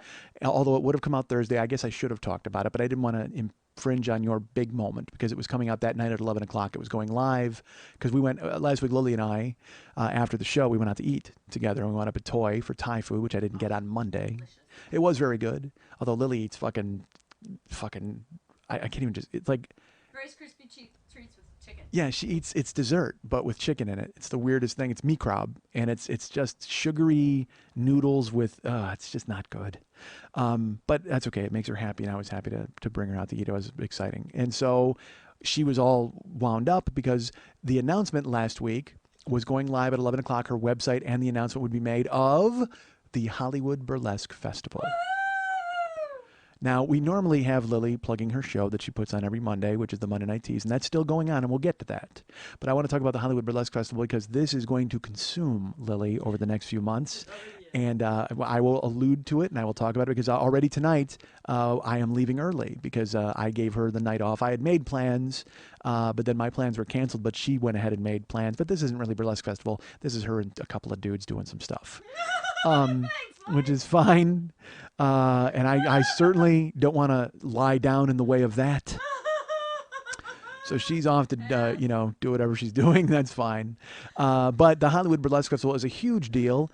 She has fundraisers coming up, which we'll talk about, all sorts of things. You know what? I can talk about the fundraiser tonight. Are tickets available for that now? They are. All right, we'll get to that in a second. But I want you to know that... Lily does a lot of things for me for this show, and a great regret that I have is that I'm unable to compensate her in the way that she needs to be compensated. Hopefully, our new sponsors will be able to help with that, and I can take care of Lily and take care of David. But the good news is that she's still thriving and putting together things like this Hollywood Burlesque Festival. She's doing this all on her own. Well, not really. She has help and friends, but it was the brainchild of Lily Von Stupp, and she decided to go ahead and say, hey, you know what? We're going to have a 3-day festival. 4 days. A 4-day festival culminating in a huge party at the Monday Night Teas. What are the dates for the Hollywood Burlesque Festival? It's December 6th, 7th, 8th, and 9th. December 6th, 7th, 8th, and 9th. I'm hoping to attend some of the shows on whatever days there are. Depends on where I'm at. I'll be honest with you. Right now, I'm not sure exactly where I'll be in my life and career at that time, but I'll go ahead and let you know that if I'm willing to be a participant in the Hollywood Burlesque Festival. How's that grab you? So that will be up and available, and we'll be talking about that, and I'll be able to announce performers. And this will almost be a podcasting headquarters. You all right? Good, I'm glad. This will be like podcasting headquarters for announcements of the Hollywood Burlesque Festival. So I want you guys to know that if you're here in December, or you can make a special trip, come on down because it's going to be amazing. There's a competition. People are actually entering. And I will tell you this: if you're a burlesque dancer and you'd like to enter the competition, or at least send a demo tape that can be judged by a 12-person panel for admission into the actual Hollywood Burlesque Festival contest, please do so. All the information is at HollywoodBurlesqueFestival.com. HollywoodBurlesqueFestival.com. There's all the information for people who want to enter, who want to buy tickets, who want to donate, who want to do anything they can to keep this festival and make it, the initial festival an annual festival. So go ahead and donate, buy tickets to the fundraiser, which we'll talk about right now, August 27th, folks. Yep. There's at the 3 clubs on Santa Monica and Vine. That is a Tuesday night. It is. Do not be confused. It is not a Monday. It's a Tuesday night tease, August 27th, and it is going to be a fucking blowout. There are at least 25 performers who will be dancing and getting naked. There are 3 hosts for the evening, and I know 2 of them are Lily Von Stupp and Mike Schmidt. So those will be, I will be on stage, Lily will be on stage, and bringing up acts. Russell Bruner, who I've plugged on this show, is going to be closing the show. And then we have everybody from April Showers to, like I said, Lily's going to be there. And there's 25 performers, and it's growing all the time for the fundraiser. So tickets are available now. Aren't there VIP seats? Is that sort of thing? Yeah. And those are... $20 tickets in the front. You get to take a gift bag home with you. Gift bag, $20 seats. You get seats right up front to check out over 25 nude performers. They're not nude. Close enough for the Bible. And then there's I think. I don't know. I haven't read the Bible in a while. Let's not lie. Seats up top and $10 standing room only. $10 standing room only, $12 seats up top, $20 seats right down front, so you can get really close with your speculum and take a look inside some of these ladies. No, And you will be right in the front when Lily Von Stupp goes up and hosts. Mike Schmidt and I will be hosting. Mike Schmidt and I have a friend named Mike Schmidt who's going to be there. And there's going to be a third host. We're trying to figure out who it's going to be. It's still to be announced. We're still putting this together. Not we, she. I don't want to glom onto this. But tickets are available now for the August 27th Tuesday Night Tease, the very special fundraiser for the Hollywood Burlesque Festival. And also, Monday Night Tease is still running as planned. And next week, Red Snapper and Mr. Snapper are having their re-wedding. it is a re-wedding, and I'll tell you what, folks. I like Red and I like Mr. Snapper. They're friends of mine, and there will be a whole bunch of dancers there. Lily is dancing, and they're all wearing like bridesmaid dresses, and there's actually going to be a ceremony. When we say re-wedding, it's not like a goof. They're actually going to be married. Yes. Again, they're renewing their vows on stage and then taking their clothes off, or they're taking their clothes off and then renewing their vows on stage. I don't know how it works, but buy tickets. Those are available now at MondayNightTees.com, BrownPaperTickets.com. You can get all of the information for any tickets that are upcoming with Lily Von Stupp and all of her events. Those are available right now to pick up. And also, by the way, next week, even if you don't like naked people, folks, even if you're against weddings, if you're a strict bachelor or bachelorette who has nothing to offer the world of matrimony, there will be Sprinkles cupcakes next week. There will be. Plenty of them. There will be a tower, like the wedding cake of cupcakes. So come and get a free cupcake. Well, not free, you're buying a ticket. But still, anybody who comes in gets a Sprinkles cupcake. Look at that, folks. And here, I'll tell you this. This is my idea. I'll pass this on to you. You can do this if you want. You don't have to eat that cupcake. If you get that cupcake and you're holding it in your hands, you can watch certain performers and just lick the frosting while you're watching them. Just send a message. Convey to them exactly how much you're enjoying their performance by just staring right in their eyes and licking the frosting on your cupcake. That's what I would do if I were a weird pervert like the CEO of MatchRatePlus.com/40YOB. Because that is a weird dude. So please check out MondayNightTees.com, HollywoodBurlesqueFestival.com for all of the information about Lily's upcoming events. Please go to Facebook.com/The40YearOldBoy and be my friend while you're there, and you'll be checking out all sorts of stuff. There's friends and coming attractions and pictures, and you know how Facebook does it. That's how they do it. They do it upright, from what I understand. I say that so Mark Zuckerberg sends me some money, which he will not. So be my friend at Facebook.com/The40YearOldBoy. Go to MikeSchmidtComedy.com. And go to the Joe Business page. And I will tell you this. This is probably the last week for Muggs. I know I've been saying that, but once the change is made uptown and the big man joins the band, Muggs are gone for good. And that's probably happening in a week. This week. At some point, it's going to happen. I know that. I just got to talk to Farmer Ryan and David Hernandez and find out exactly what we're doing. But once that's squared away, Muggs are gone forever. So if you want one, buy one this week. And I don't say that as a weird money grab because I'm not tricking anybody into buying a fucking coffee mug. I'm just saying that we're not going to offer them anymore. But at the Joe Business page, you can, of course, get artwork, autographed artwork by me and Lily and David Hernandez, the artist who created everything and is a genius. There are, of course, musical downloads. There's the For the Life of Schmitty single. There's the Schmitty Comes Alive from the LA Pod Festival, last year's podcast festival. That's available now as well. It has been available for a while, not now. What other downloads do we have? Oh, we have year 1, year 2, year 3, year 4, and year 5 of this podcast available individually or together as the UN of Evil box set. Those are available right now. And of course, tweakedaudio.com/40, always sponsoring the show, always doing a great job, and offering at autoerotic asphyxiation earbuds or cock ring watches or gear. If you want to buy a shirt or a sticker, I don't know why you would, but go ahead. Why not? They offer it. So that's all available at the Joe Business page on MikeSchmidtComedy.com. I have live dates coming up that I will tell you about. I should have another one to announce next week, but I know for sure that September 28th, I will be in Austin, Texas, folks, at the Cold Town Theater. Tickets are available now at brownpapertickets.com. The Cold Town Theater, September 28th, and that's a weird 6:30 start time for that show because I need to be out of there in time for their late show, and I wanted to have enough time to do the show that I wanted to do. And this will not be like a 3-hour extravaganza. Right now, I'll be honest, I don't know what this show is, but and that's a ringing endorsement for you to buy tickets, right? But it'll be me on stage talking, and it will probably be some stories you've heard. I don't know if there'll be anything you haven't heard. I have not figured it out yet. I have not put pen to paper. I have not put finger to keyboard to find out exactly what we're going to do. But just know that I'm going to do it in Austin first, September 28th. Tickets available now at brownpapertickets.com. Search my name or search 40YOB or search Austin, Texas, all of that. And you can buy tickets right now. Tickets are $20, and that's great. You should get those. I will also be live the following week at the Los Angeles Podcast Festival. That's October 4th, 5th, and 6th. And if I remember correctly, I am performing on Saturday afternoon at 4 o'clock.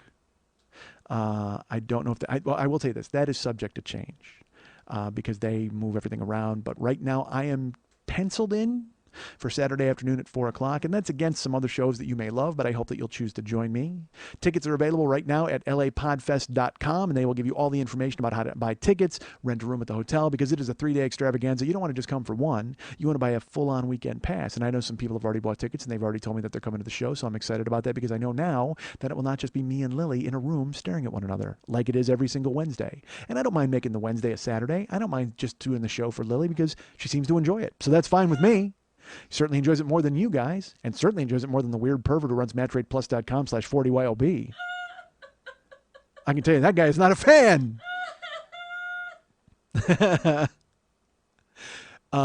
So that's the live dates. I'm in Austin. Go to Brown Paper Tickets. I'm at the LA Podcast Festival, and I will have another live date to announce probably next week, and I'm still working on a couple others, but who knows how that's going to work. And like I said, if you want a coffee mug, get it now, because they are going to be gone in a week. They are going to be gone in a week. I have a And question. yes. Are you ever going to tell us about the gym? No, I was supposed to do that, wasn't I? Yeah. But we wound up talking about well, like I had a script to get through, and you know me, I can't just one take a script. I gotta live in it. I gotta breathe it. I'm a method actor, folks. I've got to bring you exactly what you want, and I've got to wring every single drop of pathos out of that script. And I think I did. I won't lie. I think I did. We'll see what the fucking weirdo who runs matchrateplus.com/40YLB thinks about it. But right now, I think I nailed it. I think I did a good job. Yeah, the gym. I was at the gym today. I did 2.25 miles on the treadmill, and I worked legs, did some squats, ran some stairs, and then wound up on the treadmill. Like I said, I do the lifting and stuff first, and then I do cardio on the way out. So I'm on the treadmill and I'm running, and there's 2 treadmills. But the weird thing is, there's 2 treadmills and they face one another, and in between them there's like 4 exercise bikes. So you're looking, I don't run with my eyes closed because I'm not a fucking weirdo. It's not like I'm making out with somebody, although I am. I'm making out with fitness. I'm making out with health. But I'm running on the thing, and I'm pouring fucking sweat because I'm already sweating from working out, and I'm yoked, by the way. And too, when I'm done, I fucking bust out. I did 75 curls today, baby. Because again, vascular and yoked.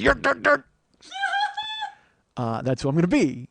So I'm on the treadmill and I'm running and I'm pouring sweat all over the fucking place, and the thing is, I have a playlist. Like I don't have a playlist. I have my shuffle and I hit play and music plays. So the first song that played on the treadmill today, once it started, it was "Funeral for a Friend" by Elton John. And the funny thing is, Funny Eddie Medrano, funnyeddie.com, who is Lily's clownish boyfriend, boyfriendish clown. I think that's better, actually. He's your boyfriendish clown. He wrote me and he's like, dude, could you get me a playlist for working out? And I'm like, do you not listen to the show? Last week, Lisa and Cult Jam came on my playlist for working out. And so I had to write him. I'm like, do you really want this? Like, do you want aggressive? Do you want just chill music? Like, what do you want? He goes, dude, whatever you come up with is great. And I said, do you hate rap? Do you like metal? What do you want? And he goes, I don't care, man. Just make something. And I'm like, all right, cool. Because he's not going to use it anyway. I think that's the point. He's like, yeah, whatever. This is far too many fucking questions at this point. I'm sorry I asked. Do whatever the fuck you want. So my playlist is a little different. So it's just whatever the fuck comes up, and I make myself listen to it. So Funeral for a Friend started, and the good thing about it, because look, you might hate Elton John, and that's fine, but I think Elton John's fucking amazing, and I certainly think his first 10 albums are the greatest. But Funeral for a Friend is a 12-minute song. So I was just like, God damn it, this is fucking, it's like when Coma from Guns N' Roses comes on. It's a 10-minute song, so I know that's going to eat 10 minutes of treadmill time. And like I said last week, Jim Steinman came on. I just want songs that eat. I just want songs that fucking keep chewing up time, because that's all I care about. I won't look at the clock. I have the fucking towel over the face of the treadmill. I just run until it says stop running. So I didn't want to look at the clock. I counted off by songs. So that played, and I was like, awesome, Funeral for a Friend. I jammed on it, and it was great. But then a true test of whether a person can stick to it on a treadmill without being inspired by the music, Foolish Heart by Steve Perry came on. And I know you're wondering why the fuck that even found its way into my iPod Shuffle on the workout thing. I don't know, but I will tell you this. I made myself listen to it. Like, I'm like, dude, you can't change it. You know what? Because I decided that I'm not going to be that discerning guy. Look, this is your music and you love it. Because I love that song and I love Steve Perry. As you know, Steve Perry, by year 1 and listen to episode 1. You'll hear all you need to hear about Steve Perry from me. Not all of it. That's only 20 minutes worth, but still you'll hear what I'm talking about. Because I think he's fucking amazing. God damn, he's amazing. But Foolish Heart, not exactly, let's put it this way. It's not good for your Foolish Heart rate to listen to Foolish Heart. It doesn't exactly inspire you to fucking trod the boards, but I was like, fuck it, I don't care. And I kept up my pace and I still listen to it. And it's like, I need a love. And I'm like, I don't care. I'm going to fucking soldier through. But the problem is, I will tell you this, when you put in your iTunes songs and you buy them from iTunes, or when I ripped my old CDs, the songs, sometimes the sound level is very different and the iPod doesn't match it. So I have to wind up turning stuff up because I have a Holland album, which is fucking amazing. And Eddie's going to get it on his workout thing and skip it all the fucking time. But Holland is an old metal band from Chicago. And I fucking love them with Michael Badio / Michelangelo. I think I talked about him in year 4, but they come on and their fucking CD for some reason been remastered to where it's, I think, because there's a level for remastering, and then there's like rock, and then there's rap, and then there's easy listening, and then there's local cable commercial level of volume. And so it just blares into my fucking head and I have to turn it down. So that's the only time I touch the iPod is to turn it up or to turn it down. Because otherwise you're constantly hearing slow, what? You got something? There's a preference in iTunes that allows you to level all your music. Well, no, I know that. But the thing is, I have an iPod and it has an equalizer in it, right? But I'm using the shuffle. There's no equalizer, so I just have to live with it. Whatever is loud or whatever is quiet. You can't change that. So Okay, you're right. you're making a face. Well, I don't know. Do you know? Well, you might know. But again, you're the technical person. Do you know that to be I true? don't know because I don't own a shuffle. Because the shuffle only has like 2 buttons. It has on and shut up. Like literally, it's just got you can push the button. And shut up. Well, because the shuffle talks to you. Like if you push a button, there's a guy who lives in my shuffle, and he'll say, and because he doesn't know how to talk, he's like, California, Uber, alles, Dead Kennedys. Like he'll tell you what's playing at the time. You know what? Let's get that fucking guy to read the copy. Why isn't he getting here? I'm gonna give that guy more work. Get the guy who lives in my iPod shuffle to fucking read that copy. Everybody would be happy then, including the crazy fucking weird creep pervert who runs matchrateplus.com/40YOB. That guy would be much happier at that point. So, all right, maybe you're right. I'll look into that. I have no idea how iTunes works. Again, you're the genius. But for me, I have to constantly, the only time I touch the iPod shuffle is to turn up or turn down. So I have the Smiths. The Smiths came on my fucking iPod shuffle, the song Panic. And so I turned it way up.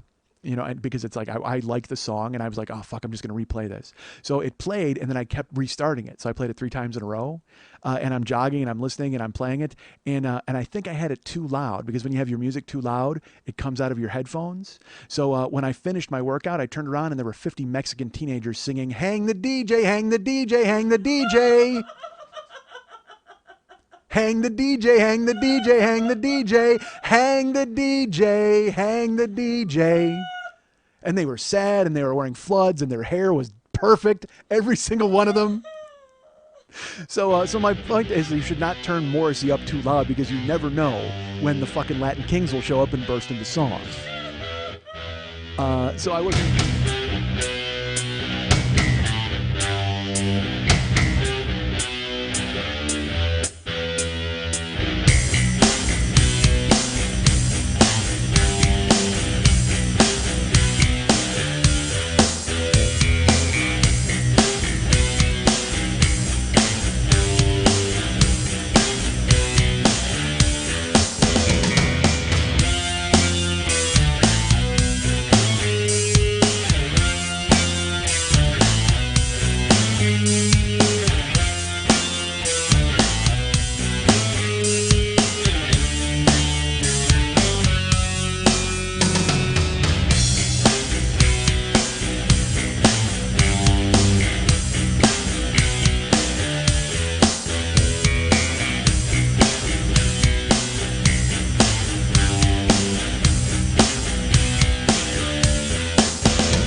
I'm human lunch meat. I'm nobody. I'm baloney in pants. God damn it. Why do I think I'm somebody special? Why do I think I'm anybody interesting? I'm not. All I bring to the table is everything that everybody else does, but louder. Don't hit snooze on me, motherfucker. I am a hilarious noise machine. I'm going to tell you this. You need to sit down and reevaluate your life if you can pull 2 midget Indian wrestlers out of your skull at any time. You know what? I don't even need you people here. Seriously, I do this. I love me. I don't give a fuck what you think, how you think. God damn it, I'm the greatest.